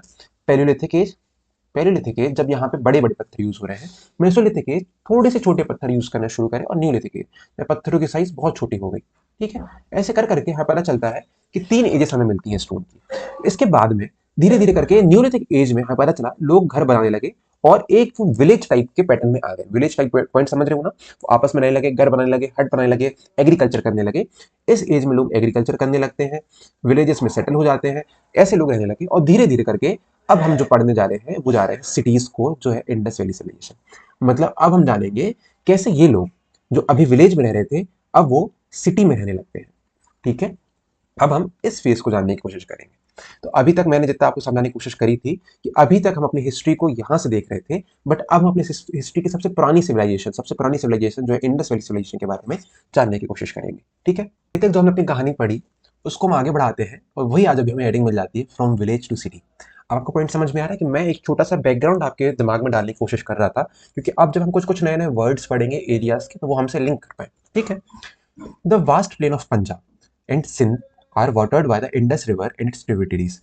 हमने चीज समझी थी अभी कि एग्रीकल्चर के लिए क्या जरूरी होता है? फर्टाइल प्लेन्स, मतलब जहाँ पे पानी अवेलेबल हो। पानी कहाँ अवेलेबल होगा? जहाँ पे रिवर्स होंगी। तो ज्यादातर लोग इस एरिया में रिवर्स के पास में आके सेटल होने लगे, रिवर्स के पास में सेटल होने लगे। ठीक है, अभी रिवर कौन सी थी? ये थी इंडस। ठीक है, एंड ट्रिब्यूटरीज मतलब होता है जब एक रिवर्स कई पार्ट में स्प्लिट हो जाती है तो उसकी ट्रिब्यूटरीज कहलाती है। मतलब छोटी छोटी rivers that flow into larger rivers और lake, for instance Yamuna tributary of Ganga. ठीक है, उसकी छोटी छोटी tributaries. This made those plain of fertile, and fertile मतलब क्या होता है? उपजाऊ, जहां पे आपकी खेती इजीली पॉसिबल हो, देयरफॉर फेवरेट फॉर एग्रीकल्चर। ठीक है, अ लिटिल फर्दर ईस्ट, अगर हम थोड़ा सा ईस्ट की तरफ जाते हैं, देखिए ये होता है north, south, east and west. अब आप थोड़ा सा नेविगेशन के रूप में देखेंगे। जब हम थोड़ा सा ईस्ट में जाते हैं, अब फ्यू मिलीनियम अगो, अगर मिलीनियम्स आप समझ जाते हो ना, हजारों साल पहले वाली बात, अनदर रिवर सरस्वती। यहाँ पे एक और रिवर चलती थी जिसका नाम था सरस्वती। क्या नाम था? सरस्वती। अब इस सरस्वती रिवर चलती थी, use to flow from the footage of Himalaya, जो हिमालय से चल के आती थी, और वो धीरे धीरे करके नीचे पंजाब हरियाणा से होते हुए गुजरात से नीचे जाती थी। ठीक है, हिमालय चलती हुई गुजरात से वापस ओशन में मिल जाती थी। In this whole region about 3500 years BCE village grow into towns. मतलब इस रीजन में, ये जो पूरा रीजन है, यहाँ पे भी हमने 2 रिवर देखे, इंडस और सरस्वती, इस वाली पूरी रीजन में विलेजेस धीरे धीरे करके किस सेटलमेंट की तरफ जा रहे थे? टाउन्स में। टाउन्स मतलब सिटीज की तरफ आगे बढ़ रहे थे। ठीक है, this further grow into cities, और धीरे धीरे करके वो कहाँ चले गए? सिटीज की तरफ बढ़ गए। This transaction happened around 2600 BC। मतलब क्या? पहले 3500, देखिए यहाँ से यहाँ पे है, पहले 3500 से लेके गाड़ी शुरू हुई। धीरे धीरे करके लोग पहले गांव थे, गांव से फिर वो किस में आए? विलेजेस में, टाउन्स में आए, और टाउन से धीरे धीरे करके वो सिटी में आ गए। ठीक है, तो अब जो हम पूरी कहानी पढ़ेंगे वो हम पढ़ेंगे 2600 वाली, 2600 BC। ठीक है, अब टाइमलाइन के बारे में आपको दिक्कत नहीं होगी, मतलब जीसस क्राइस्ट के पैदा होने के 2600 साल पुरानी बात हम कर रहे हैं, ठीक है। Archaeologist give this civilization several names. भाई आर्कोलॉजिस्ट ने कई प्रकार के नाम दिए। कैसे नाम दिए? उन्होंने कहा कि भाई ये इंडस सिविलाइजेशन है। इंडस क्यों कहा? क्योंकि रिवर इंडस बह रही थी यहाँ पे, जिसके आसपास में फ्लोरिश हो रही थी। दूसरी, किसी ने कहा इसको अपन हड़प्पन सिविलाइजेशन कहेंगे। हड़प्पन क्यों कहा? क्योंकि जो यहाँ की पहली सिटी थी ये डिस्कवर हो गई थी। देखिए कहानी क्या है, छोटी सी मैं बताऊं कि ये वाली चीज, ये सिविलाइजेशन थी, पूरी सिटी थी, अचानक से गायब हो जाती है। गायब मतलब क्या? ऐसे नहीं मैजिकल गायब हो जाए, यहाँ पे लोग कोई कोई छोड़ के चले गए, कहीं फ्लड की कहानी आ जाती है, मतलब एक तरह से ये पूरी खत्म हो गई थी सिविलाइजेशन। तो ये बहुत समय तक हमें पता ही नहीं चला। क्यों नहीं पता चला? खत्म हो गई। वहां पे धीरे धीरे करके जो एक सेडिमेंटेशन होता है ना, कि सेडिमेंट्स, मिट्टी इकट्ठी होती गई होती गई होती गई, तो जो वहां के आर्किटेक्चर था पूरा ढक गया। जब वो ढक गया तो पता ही नहीं चला कि भाई जमीन के नीचे क्या, वहां पे मॉडर्न लोग रहने लगे। तो हमें बहुत बाद में पता चला कि भाई यहाँ पे एक सिविलाइजेशन रही होगी। तो जो पहली सिटी हमें पता चली वो थी हड़प्पा। तो लोगों ने क्या कहा कि हिस्टोरियंस ने कहा कि काम कर, जो पहली सिटी हमें मिली उसके नाम पे हम इस सिविलाइजेशन का नाम रख देते हैं। तो उन्होंने कहा कि इसका नाम हड़प्पा हो गया। दूसरे ने कहा इसको इंडस इंडस और सरस्वती सिविलाइजेशन कहना चाहिए। सरस्वती क्यों कहा? क्योंकि उन्होंने कहा कि भाई सरस्वती सिविलाइजेशन इसलिए कहा क्योंकि इंडस और सरस्वती रिवर इन दोनों पे बेस्ड सिविलाइजेशन थी, इनके बीच में होने वाली सिविलाइजेशन थी। तो किसी ने कहा इसको ऐसे कहो। फिर कई लोग कहते हैं कि भाई देखो इंडस तो आपका मॉडर्न नेम है, हम तो इसको सिंधु कहते थे। सिंधु रिवर आपने वेद में पढ़ा होगा। तो कई ऑथर्स ने क्या कहा, हिस्टोरियंस ने कहा हम इसको सिंधु सभ्यता कहेंगे, या सिंधु सरस्वती सभ्यता, सभ्यता मतलब सिविलाइजेशन कहेंगे। तो इस सिविलाइजेशन के कई प्रकार के नाम हुए, ठीक है, कई प्रकार के हमें नाम मिलते हैं, ठीक है। फिर इसके बाद में we will use the term inhabitation with the called Harappan. अब जो यहाँ के लोग रहते थे, अब हिस्टोरियंस ने कहा इन लोगों क्या कहेंगे जो यहाँ पे रहते थे। तो अपन एक काम करते हैं, जो यहाँ के लोग हैं उनको अपन हड़प्पन्स कहेंगे। जैसे अपन कहते हैं ना कि भाई you are American, you are Indian, वैसे अपन ने कहा कि यू आर हड़प्पन्स, ठीक है। मतलब यहाँ के जो लोग हैं वो कौन है? हड़प्पन्स है। आगे बढ़े, ठीक है। देखिए ये पूरा एरिया है, और ये जो आपको सिटीज है ये हड़प्पन सिटीज है। कैसे? अब मैं आपको पहले बताऊं, ये जो गागर हाकर रिवर है यही सरस्वती रिवर है। देखिए ये जो रेड रेड वाली आ रही है ना, ये सरस्वती रिवर वाला पॉइंट चलता है। ये यहाँ पे गागर हाकर गनेवार के पास में रुक जाती है, ठीक है। ये हमारी गागर हाकर रिवर है, जिसको अपन सरस्वती रिवर कहते हैं। पहला पॉइंट, ठीक है। दूसरी बात, हमारा मोहनजोदारो बहुत इंपॉर्टेंट सिटी, हमारा हड़प्पा सबसे पहला ढूंढा हुआ सिटी, और ये हमारी इंडस रिवर, और ये इसके ट्रिब्यूटरीज है, झेलम, रवि, चेनाब, ठीक है। ये हमारी इंडस रिवर आ रही है, जो कहाँ जा रही है? गुजरात से होते हुए ओशियन में मिल रही है, ठीक है। अब आगे बढ़ते हैं, ये कब की बात चल रही है? लगभग ये। अब एक चीज मैं आपको बता दूं, कई कई जगह अलग अलग डेट्स भी होंगी, डिफरेंट डिफरेंट डेट्स होंगे, कंफ्यूज मत होना। आप एक ब्रॉड एस्पेक्ट में चीजें देख रहे हो, तो अगर 100 150 साल आगे पीछे भी लिखा हो तो चिंता मत करना, ठीक है, एक्सेप्ट करी जाती है, क्योंकि अपने पास में एग्जैक्ट डेट नहीं है। अब आगे देखते हैं कि अभी हमारी कहानी कहाँ चल रही है, कि अभी हम अपने भारत को इस वाले फेज में देखने की कोशिश कर रहे हैं। मतलब अब हम अपने भारत को 3500 से लेके 1900 बीसी तक की जानकारी लेने की कोशिश कर रहे हैं। इसके बाद इसका बर्थ होगा, और फिर धीरे धीरे करके हम अपनी एज में आ जाएंगे, जो हमारी मॉडर्न एज है, ठीक है। अभी आपको टाइमलाइन मैंने बताने की थोड़ी सी कोशिश करी। अब देखते हैं आगे। ये हमारी, वो जो मैंने आपको मैप बताया ना, वो सेम मैप है, आप उस मैप को देख लेना फिर से। अब बात आती है कि भाई हमें कई प्रकार की छोटी छोटी सी रिवर्स मिलती हैं। देखिए हाँ, ये इंपॉर्टेंट सिटीज है, ये आपको याद रखना है एग्जाम्स के हिसाब से। हड़प्पा कहाँ, ये सॉरी, धोलावीरा कहाँ आती है? आज के टाइम पे पंजाब में। हड़प्पा कहाँ आती है? गुजरात में। कालीबंगन सिंध वाली रीजन में, जो आज के टाइम पाकिस्तान में है, ठीक है। मोहनजारो कहाँ आता है? हरियाणा में। और राखीगढ़ी कहाँ साइट आती है? राजस्थान में, ठीक है। ये एंशियंट नेम है उन साइट्स के। एंशियंट मतलब जो आज के टाइम पे आर्कोलॉजिस्ट ने इनके नाम रखे हैं, ठीक है। पॉइंट समझ में आ रहा है? तो हम सबसे पहले इस रिवर के बारे में और थोड़ा जान लें कि जो सरस्वती रिवर है इसका क्या इंपॉर्टेंस था, फिर हम आगे बढ़ेंगे कहानी। Saraswati river, the map shows the Indus और Sindhu and its 5 tributaries. 5 tributaries हम बताई ना, इंडस के अलावा देखिए झेलम हो गया, चेनाब, रवि, ये 5 ट्रिब्यूटरीज हम पता चली, ठीक है। फिर हमें आगे पता चलता था important city grew along those river, जैसे कई जो बहुत बड़ी बड़ी सिटीज हैं वो इसके आसपास में फ्लोरिश हुई। क्यों फ्लोरिश हुई? रिवर, रिवर से वाटर, वाटर से एग्रीकल्चर, एग्रीकल्चर से हमारा ट्रेड एंड कॉमर्स बढ़ा, और ट्रेड एंड कॉमर्स के अलग अलग ऑक्यूपेशंस बढ़े, अलग अलग प्रोफेशंस आए। कोई लोग इंजीनियर बनने लगे, कोई लोग पॉटरी बनाने लगे, कोई लोग आर्ट एंड क्राफ्ट करने लगे। ऐसे करके डेवलपमेंट हुआ, तो हम धीरे धीरे करके एक सिविलाइजेशन सिटी के रूप में चले गए, ठीक है। और हड़प्पा, दोनों यहाँ पे बहुत मेजर सिटीज हैं, but there are also many sites जो सरस्वती रिवर्स पर आती है, and today's goes by the name of Ghaggar. कई लोग उसको आज गागर और हाकर, इंडिया में उसको हाकर कहते हैं, जो गागर मतलब पाकिस्तान वाले रीजन में उसको आइडेंटिफाई किया जाता है, ठीक है। इंडिया में गागर कहते हैं, पाकिस्तान में उसको हाकर वाला रीजन कहते हैं, गागर हाकर रिवर भी कहते हैं, ठीक है। This river is now seasonal. आज के टाइम पे ये रिवर सीजनल है। क्यों सीजनल है? क्योंकि देखिए इन्वायरमेंट कई चेंजेस आए हैं, बहुत पुरानी बात कर रहे हैं, ज्योग्राफी चेंज हो रही है, इन्वायरमेंट चेंज हो रहा है। आपको देख रहा होगा हर साल पानी कभी कम बढ़ रहा है, जुलाई में पानी गिरना चाहिए पर पानी नहीं गिर रहा है, ऐसे प्रकार की कई चीजें आ रही हैं। तो आज के टाइम पे केवल ये हमें रेनी सीजन में ही रिवर दिखती है, मतलब रेनी सीजन में ये रिवर आ जाती है, बाकी टाइम पे मोस्टली ड्राई रहती है, ठीक है। Saraswati river first mention the Rigveda. आपको याद होगा हम जब ऋग्वेद के बारे में पढ़ रहे थे तो पॉइंट पता चला था सप्त सिंधु रीजन, याद आ रहा है? सप्त सिंधु, तो वहां पे हमने पॉइंट पढ़ा था सप्त सिंधु किसको आइडेंटिफाई करता है, इंडस को। वहीं पे हमने एक और वर्ड पढ़ा था सरस्वती, मतलब क्या, ऋग्वेद हमारे पास में सबसे पहले सरस्वती रिवर के बारे में मेंशन होता है, जहां पे जिसके ऊपर कई एंशियंट कलेक्शंस ऑफ प्रेयर्स मिलती हैं जो सरस्वती रिवर के ऊपर बताई जा रही हैं, ठीक है। Saraswati is worshipped in both as a goddess and a river flowing from the mountains to the sea. Mountains मतलब कि हिमालय से चलती हुई आज के टाइम पे सी में मिलने वाली, ओशन में मिलने वाली जो हमारी चीज है, वो वाला पॉइंट आता है, ठीक है। Later text describe river as the drying up in each drying up eventually disappearing. देखिए, इंडस वैली सिविलाइजेशन के बाद का जो पीरियड आता है वो आता है वैदिक पीपल।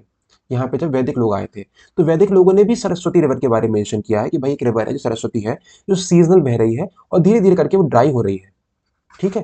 तो हमें पॉइंट पता चल रहा है कि इंडस वैली में भी सरस्वती थी और वैदिक एज में भी सरस्वती रिवर के बारे में बताया गया है। अब हम अपना पूरा जो चीज देखेंगे, अब हम अपने आप को यहाँ पे लेके जाने की कोशिश करते हैं। अब हम अपने आप को इस क्षेत्र में जूम इन करेंगे।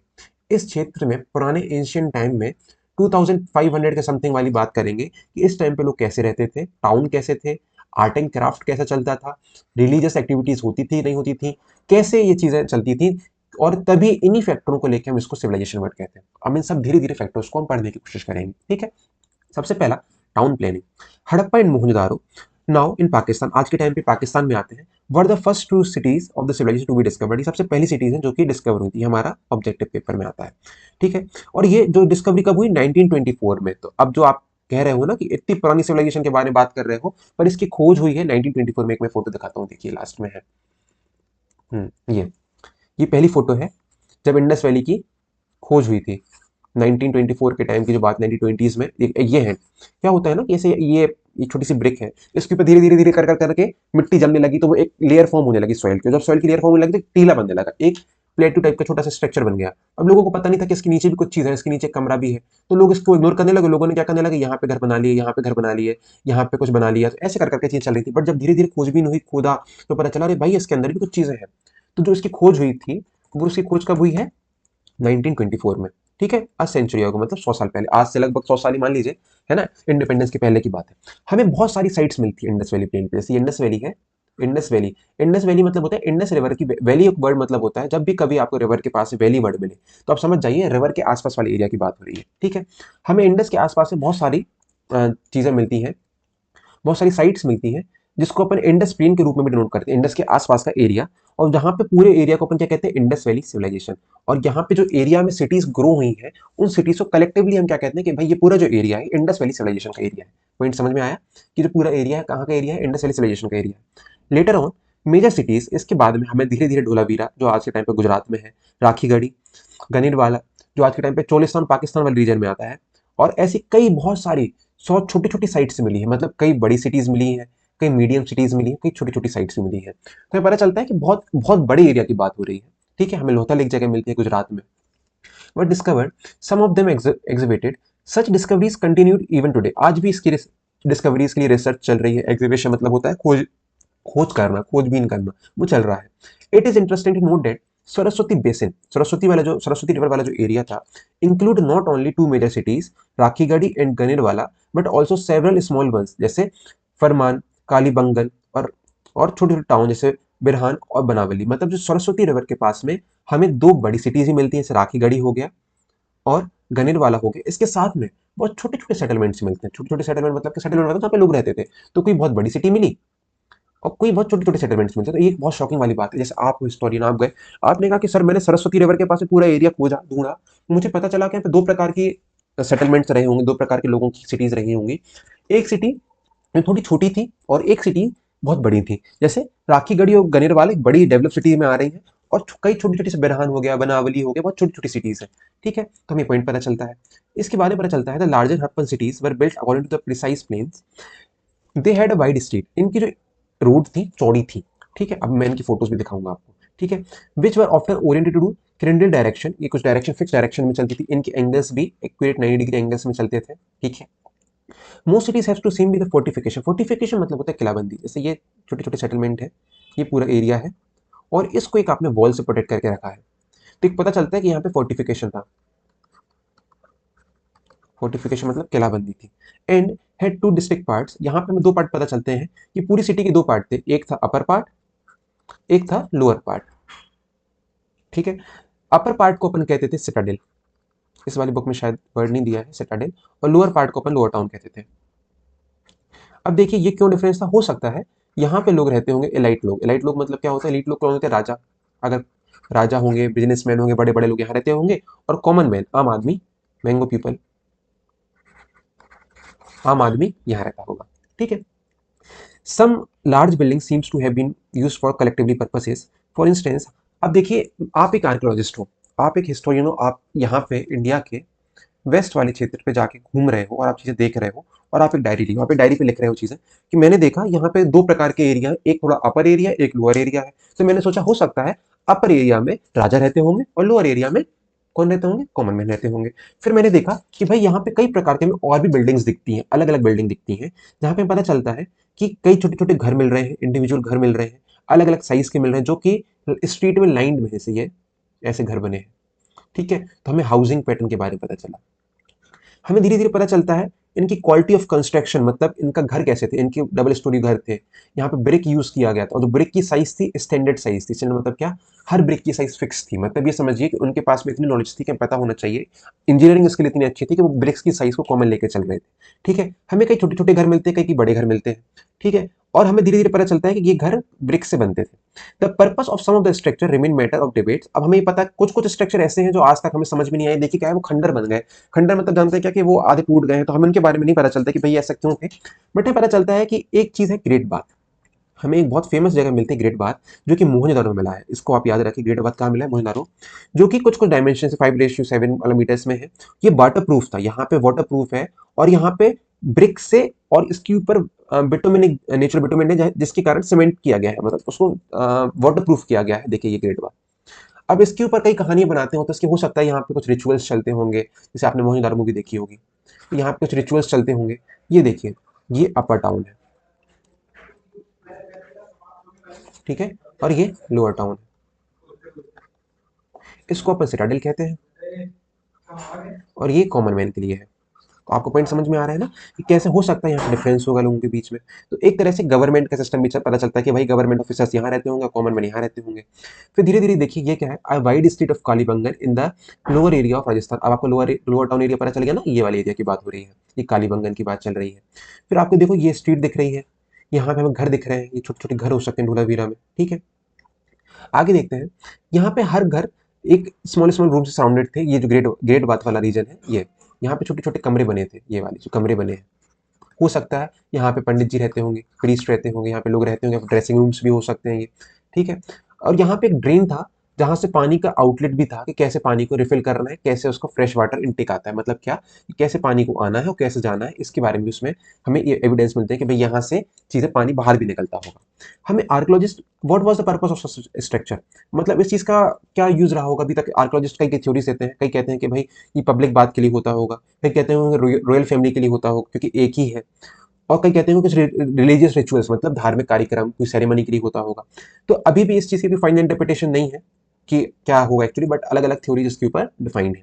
ठीक है। अब आगे हम वाटर मैनेजमेंट के बारे में देखें। अब आप पूरे एरिया को ये देखना कि अब हम अपनी डायरी का वाटर मैनेजमेंट वाला पार्ट को लेकर कोशिश करेंगे। वाटर मैनेजमेंट क्या, मैंने कहने डाली, मैं पूरी इंडस वैली को वाटर मैनेजमेंट के रूप में देखूंगा कि भाई इनके यहाँ वाटर मैनेजमेंट कैसा था, पानी कैसे यूज करते थे। देखिए वाटर मैनेजमेंट में दो चीजें देखेंगे, एक देखेंगे फ्रेश वाटर और दूसरा देखेंगे ड्रेनेज।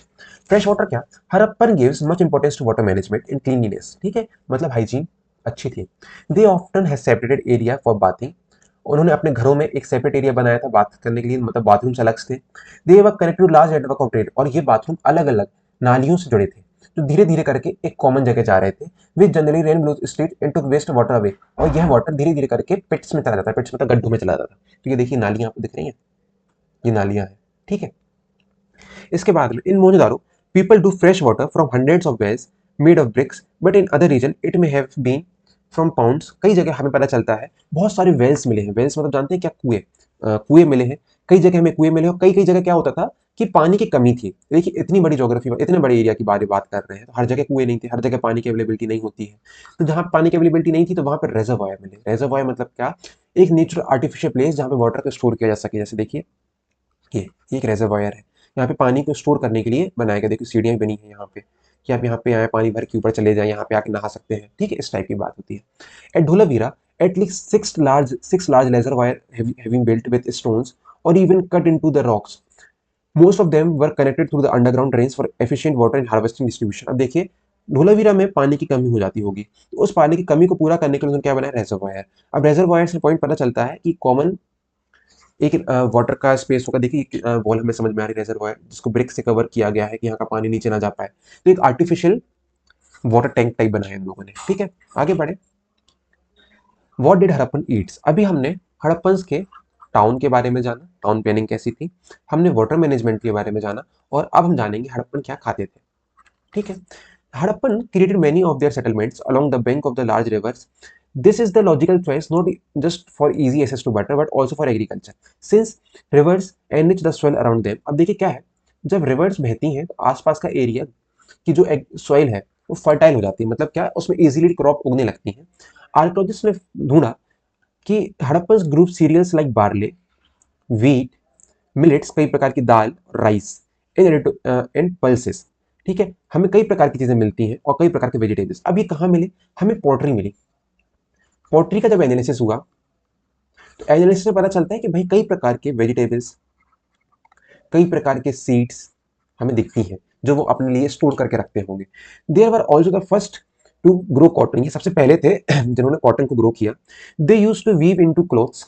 दे मेड फार्मिंग टूल्स। ये फार्मिंग टूल्स बनाते थे। ठीक है, including ploughs, some of which continue to be use as modern day farmer. ठीक है, जो आज के टाइम पे फार्मिंग में भी यूज होते हैं। देखिए प्लग, प्लग मतलब हल, जोतने वाला हल। ठीक है, आगे बढ़े। The intense agriculture activities was managed by hundreds of the rural sites of villages. Then, as now, the cities could survive only if enough agriculture produced from rural area reached them on a daily basis। अब देखिए एक चीज समझिए, हड़प्पा वाली जो cities थी यहाँ पे एग्रीकल्चर कम था। जो अभी हमने एक पॉइंट पढ़ा था ना कि एग्रीकल्चर कहाँ ज्यादा होगा, सिटी में। यहाँ पे एग्रीकल्चर ज्यादा होगा, यहाँ पे एग्रीकल्चर ज्यादा होगा। तो एग्रीकल्चर यहाँ पे कम था। ये अभी अपन की हड़प्पा सिटी है, मान लीजिए ये हमारा छोटी विलेजेस हैं जो हड़प्पा के आसपास में चल रहे, छोटे छोटे सेटलमेंट है। तो यहाँ पे एग्रीकल्चर नहीं था, बहुत कम था, बहुत बहुत ज्यादा कम था। यहाँ पे लोग ट्रेड एंड कॉमर्स कर रहे थे, यहाँ पे लोग आर्ट एंड क्राफ्ट कर रहे थे, यहाँ पे इंजीनियर्स थे, यहाँ पे डॉक्टर्स थे, यहाँ पे बिजनेसमैन थे, बट यहाँ पे फार्मर्स कम थे। तो फार्मर्स कहाँ जा रहे थे, यहाँ पे। तो ये लोग इन पे डिपेंडेंट थे फॉर देयर फूड, एग्रीकल्चर। तो यहाँ से राशन आता था, यहाँ से गेहूं आता था, और यहाँ पे लोग गेहूं का यूज करते थे। आज के टाइम पे आप देखते होंगे कि आशीर्वाद आटा देखा होगा। आशीर्वाद आटा कहाँ से आता है, पहले गेहूं आया गांव से, गांव से उसको फैक्ट्री में जाके उसको फ्लोर बनाया, उसको आटा बनाया, आटा बना के उसको सिटी में बेच दिया, और यहाँ के लोगों के पास में खाना मिल गया। पॉइंट समझ में आ रहा है। तो एक पॉइंट समझ में आ रहा है कि विलेज सिटी पे डिपेंडेंट है और सिटी विलेज पे डिपेंडेंट है। ये कैसे विलेज पे सिटी पे डिपेंडेंट, जब इनको मेडिकल हेल्प चाहिए तो कहाँ जाएंगे ये, सिटी में। जब इनको कोई सामान खरीदने जाना है तो कहाँ जाएंगे ये, सिटी में। इनको कपड़े खरीदने जाना है अच्छे अच्छे तो कहाँ जाएंगे, सिटी में। इनको अपने खेती के लिए फर्टिलाइजर खरीदने जाना है तो कहाँ जाएंगे, सिटी में। इनको मेडिकल हेल्प लेने जाना है तो कहाँ जाएंगे, सिटी में। इनको खाना चाहिए तो कहाँ जाएंगे, सिटी में, विलेजेस में। तो ये दोनों एक दूसरे से कनेक्टेड है, डिपेंडेंट है। सेम कहानी इंडस वैली के टाइम पे भी थी। क्या, कि इंडस वैली में जो बड़े बड़े शहर थे वो छोटे छोटे गांव पे भी डिपेंडेंट थे। ऐसे क्या, इंडस वैली के छोटे छोटे विलेज बड़ी बड़ी सिटी पे डिपेंडेंट थे। जैसे क्या, एक पल को एज्यूम करो ये हमारा हड़प्पा है, एक छोटा सा गांव बनावली है, बनावली छोटा सा गांव मान लिया, बनावली हड़प्पा पे डिपेंडेंट है। क्यों, क्योंकि बनावली अपना रॉ फूड कहाँ बेचने जाएगा, हड़प्पा में, जिससे उसके पास में और दूसरी चीजें यहाँ पे। और हड़प्पा वाले बनावली से बना हुआ सामान खरीदेंगे क्योंकि उनके पास में खाना चाहिए। और जब इनके पास में खाना मिल जाएगा तो पॉल्ट्री बनाएंगे, और पॉल्ट्री बनाएंगे तो पॉल्ट्री को मार्केट में बेचेंगे, और मार्केट में बेचेंगे तो काय में आ जाएंगे, ट्रेड एंड कॉमर्स में। पॉइंट समझ में आ रहा है। The Harappan also domesticated number of animals. हाँ, ठीक है। The Harappan also domesticated numbers of animals for meat consumption, fishes, both rivers and seas. अब देखिए फिश भी यहाँ पे यूज हो रहे हैं क्योंकि वो रिवर्स के पास में रह रहे हैं। देखिए बार्टर सिस्टम होता है, बार्टर सिस्टम मतलब क्या, एक्सचेंज ऑफ गुड्स। आपने मुझे गेहूं दिया तो मैंने आपको चावल दिया। तो बार्टर सिस्टम चल रहा था बिटवीन विलेज एंड सिटीज में। किसी ने उनको गेहूं दिया तो किसी ने उनको मटका दिया कि भैया चलो ठीक है, मैं आपको एक बोरी गेहूं देता हूँ, आप मुझे 5 मटके दे दो, मुझे अपने गाँव में मटके ले जाना है क्योंकि मुझे वहां पे अपना सीड्स को, अपने बीजों को संभाल के रखना है। ऐसे करके एक दूसरे की नीड फुलफिल कर रहे थे। हमें पता चलता है धीरे धीरे करके साइंटिफिक एडवांसमेंट भी होता है। जैसे क्या, पॉट्स बनने लगते हैं। हमें पता चलता है व्हील बेस पॉट, गोल गोल पॉट बनने लगते हैं। हमें पता चलता है डेयरी प्रोडक्ट का यूज होने लगता है। और हमें पता चलता है कि भाई जो साइंटिफिक बनाना और जिंजर, इनके हमें भी एविडेंसेस मिलते हैं। जैसे क्या है, पॉट बने, पॉट में उन्होंने सामान रखा, और उस पॉट को हमने बहुत बाद में हमने साइंटिफिक एनालिसिस किया, साइंटिफिक केमिकल से जोड़ जोड़ के उसके रिसर्चेस करी, रेडियो कार्बन डेटिंग करी, कई प्रकार के जब एनालिसिस करे, पोलर एनालिसिस किया, तो पता चला कि भाई यहाँ के लोग बनाना, जिंजर, कई प्रकार की चीजें खाते। तो हमें एक प्रकार से उनकी डाइट के बारे में भी पता चलता है। ठीक है, एक देखिए हमें पॉइंट पता चला। अब हम इस पॉइंट को देखने की कोशिश करेंगे, ट्रेड। अब लोगों के पास में खाना तो आ गया, अब खाने के बाद में लोगों ने ट्रेड किया। अब ट्रेड कैसे किया, कि कौन सा ट्रेड था, इस ट्रेड के बारे में जानने की कोशिश करेंगे। ठीक है, that brisk trade. The Harappan was engaged in active trade. Harappa बहुत अच्छे से ट्रेड करते थे, क्योंकि अब उनके पास में एग्रीकल्चर था, खाने पीने की दिक्कत नहीं थी, तो वो क्या करने लगे, ट्रेड। तो ट्रेड दो प्रकार से करते हैं, एक करते हैं इंटरनल, एक करते हैं एक्सटर्नल। ठीक है, not only within their own civilization but out of the civilization. मतलब क्या, अपनी सिविलाइजेशन में तो कर ही रहे थे आपस में। आपने देखा कि इंडिया में आज के टाइम पे ट्रेड होता है, दिल्ली का सामान चाइना भी जाता, दिल्ली का सामान चेन्नई जाता है, चेन्नई का सामान दिल्ली आता है, दिल्ली का सामान बेंगलोर जाता है, बेंगलोर का सामान बांग्लादेश आता है। सिमिलरली अमेरिका का सामान इंडिया आता है, इंडिया का सामान अमेरिका जाता है। मतलब इंपोर्ट एक्सपोर्ट फॉरेन कंट्रीज से भी कर रहे हैं और अपने आपस में भी कर रहे हैं। ठीक है, तो क्या पता चलता है, but the other civilizations and cultures within and outside India they exported. अभी क्या मंगाते थे, ऑर्नामेंट्स, टिम्बर। एक्सपोर्ट मतलब होता है देना, और इंपोर्ट मतलब होता है लेना। एक्सपोर्ट मतलब हुआ इंडिया से बाहर जाना, और इंपोर्ट मतलब हुआ इंडिया से आना। अब देखिए क्या क्या एक्सपोर्ट करते थे, टिम्बर एक्सपोर्ट किया। ठीक है, हमें पता चलता है कि गोल्ड भी कहीं कहीं एक्सपोर्ट करते होंगे, कॉटन एक्सपोर्ट करते होंगे, कई प्रकार के खाने के आइटम करते होंगे। The most favoured ornaments were beads. Beads मतलब होता है मोती। देखिए ये इंडस वैली सिविलाइजेशन कैरिनियल बीड, ये मोती है। तो हमें पता चलता है कि ये बहुत ज़्यादा एक्सपोर्ट हो रहा है, इसका बहुत ज़्यादा ट्रेड चल रहा है। कई प्रकार के सेमी प्रीशियस स्टोन्स, बहुत अच्छे स्टोन्स स्पेशल थे, मोस्टली इन गुजरात में ट्रेड होते थे। Harappan craft people developed special techniques to drill them. देखिए इससे ड्रिल करते थे, ऐसे ऐसे बार बार इसको मूव करते थे, वो जो ये रोटेशन होता था जिससे ड्रिल हो जाता था। एक हमें ड्रिल मिली, ठीक है, इससे मोती के अंदर ड्रिल कर लेते थे और यहाँ से धागा या फिर कुछ रेशा डाल लेते थे। ठीक है, they worked conch shell into beautiful shell bangles, ये बैंगल्स बनाने लगे, which required so specific technique और हार्ड मटेरियल। मतलब इनके ट्रेड और इनके क्राफ्ट से हमें समझ में आता था कि इनका सोचने समझने के तरीके, इनके डेवलपमेंट का स्तर, इनकी क्रिएटिविटी बहुत एडवांस लेवल में चल रही है। ठीक है, अब इसके बाद क्वेश्चन आता है, what the Harappan import to exchange of the export. अब इसके बाद क्वेश्चन आता है, ये तो हमने जान लिया, इन्होंने किया एक्सपोर्ट, दूसरों को दिए। अब इन्होंने लिए क्या, ये लोग क्या लेते थे, ये कॉपर लेते थे। कॉपर कहाँ से, इंडिया में, इंडिया से भी कॉपर लिया। इंडिया में इस जगह पे कॉपर आता था, तो यहाँ से कॉपर लेते थे। और टिन लेते थे अफगानिस्तान से। और जब टिन और कॉपर जब साथ में उन्होंने मिलाया, तो पता चला कि इन लोगों ने ब्रॉन्ज की डिस्कवरी कर दी। ब्रॉन्ज जानते हैं क्या, ब्रॉन्ज मतलब होता है कि एक नया मेटल जिसको थोड़ा सा हार्ड है, तो ऐसे करके एक साइंटिफिक डेवलपमेंट मिला और हमें इनके पास में ब्रॉन्ज के इक्विपमेंट भी मिलने लगते हैं। ठीक है, ब्रॉन्ज टूल मिलने लगते हैं। तो आगे देखते हैं, to contact such a trade they use land. अब भाई ट्रेड तो करना है, ठीक है, अभी भाई हमें पता चला कि भाई ट्रेड तो कर रहे हैं, इंपोर्ट कर रहे हैं और एक्सपोर्ट कर रहे हैं। अब बट ये कैसे करते थे, कुछ ना कुछ साधन तो चाहिए भाई। क्या बैलगाड़ी से करेंगे, कैसे करेंगे, कार तो थी नहीं, ट्रक तो थी नहीं। अब हम देखने की कोशिश करें कैसे इंपोर्ट एक्सपोर्ट करते थे। ठीक है, देखिए ब्रोंज की बात आ गई, पॉइंट समझ में आ रहा है। To conduct such trade they use land routes. Land routes मतलब क्या, एंड रिवर्स। मतलब ये लोग दो प्रकार के ट्रेड रूट करते थे, या तो पैदल पैदल जाते थे जैसे इसमें ग्रुप में, या फिर रिवर्स, जो रिवर्स बह रही हैं इन रिवर्स के ऊपर नाव से जाते थे। तो they more distance destinations at this the first maritime activity in India. पहली बार हमारे इंडिया में as a maritime activity use होना शुरू किया, मतलब क्या सी रूट आना शुरू हुए। Quite a few Harappan cities settlements are located in the coastal region of Sindh और Gujarat लोहतल। A small settlement Gujarat has surprisingly huge basin measuring meter length of breadth. The length is just more than the 2 football ground. The basin must have been a dockyard. Dockyard मतलब होता है जहाँ पे ships रुकती हैं। ठीक है, हमें डॉकयार्ड मिला है लोहतल में। ठीक है, और उससे हमें पता चलता है कि भाई यहाँ पे कुछ ना कुछ बोट्स आती होंगी और यहाँ पे ट्रांसपोर्ट का पैटर्न शुरू होता है। देखिए ये डॉकयार्ड है, ये लोथल का डॉकयार्ड है जहाँ पे शिप्स रुकती थी, और ये शिप्स यहाँ पे इंपोर्ट एक्सपोर्ट वाला सामान को उतारती होंगी, रखती होंगी। और ये कहाँ पे पता चला है हमें, इस जगह पे। ठीक है, गुजरात वाले रीजन में। Such elevated trade required trade to be able to identify their goods and other objects. This seems to have been a chief purpose of thousands small seals. हमें कई प्रकार की छोटी छोटी seals मिली है, which has been exhibited from many sites. These seals These seals were generally made of stellite. Stellite एक material है, देखिए stellite है। A soft stone that would be hardened through heating, जिसको गर्म करने से वो हार्ड हो जाता है। They measures only a few centimeters and generally depict animal figures with above them a few signs they were part of the writing system, but that the system have symbolic meaning and animal figure had to be understood in certain somehow as a trade activities. अब देखिए चीज मैं बताऊं, यहाँ पे picture देखिए, यहाँ पे ये जो येलो वाला है ये है लैंड रूट, हड़प्पा मेसोपोटामिया में जा रहे हैं, ठीक है। दूसरा है सी रूट, तो ये एक्सटर्नल रूट है, मतलब क्या, इंडस वैली के बाहर, ये इंडस वैली है, इंडस वैली के बाहर ट्रेड हो रहा है, और इंडस वैली के अंदर जो ये है, इस रिवर से फॉलो करते करते करते करते लोग यहाँ पे आ रहे हैं। तो पता चल रहा है रिवर से ट्रेड हो रहा है, और सी से ट्रेड हो रहा है, और रोड से ट्रेड हो रहा है, बाय रोड, ठीक है। आज भी क्या अपन सेम चीज फॉलो करते हैं, पॉइंट समझ में आ रहा है। अब इसके अलावा हमें कई प्रकार की सील्स मिली है। ये सील्स कैसे बनती थी, ये सील्स एक स्टेराइट एक पत्थर होता था, उसको गर्म करने से सील बनाई जाती थी, ठीक है। अलग अलग टाइप के पत्थर मिले हैं, और उन सील में हमें पता चलता है एनिमल्स के मोटिव्स है, एनिमल्स की इमेजेस हैं, और उनके ऊपर कुछ ना कुछ लिखा है। ये उनकी स्क्रिप्ट है, इसको अपन कहते हैं हड़प्पन स्क्रिप्ट, हड़प्पन स्क्रिप्ट, ठीक है। मैंने अपने शॉर्ट पे इसके ऊपर एक PYQ डाला है, देखना। हमें कई प्रकार की सील्स में बोट्स मिली है, तो पता चलता है कि भाई इनके टाइम पे बोट भी थी। अब ये सील पे जो मोटिव्स बने हैं, इमेजेस बने हैं, ये कैसे बनते होंगे, लोगों की इमेजिनेशन होंगी। अब जो लोग देखते हैं वही लोग बनाने की कोशिश करते हैं। जैसे मान लीजिए आपने मुझसे कहा सात्विक सर आप एक पेंटिंग बनाइए, मैं वही पेंटिंग बनाऊंगा जो मैंने रिसेंटली देखी होगी, मैं एक वही कार डिजाइन करूंगा जो मैंने आसपास में देखा होगा। तो वैसे ही लोगों ने यहाँ पे इमेजेस बनाई है।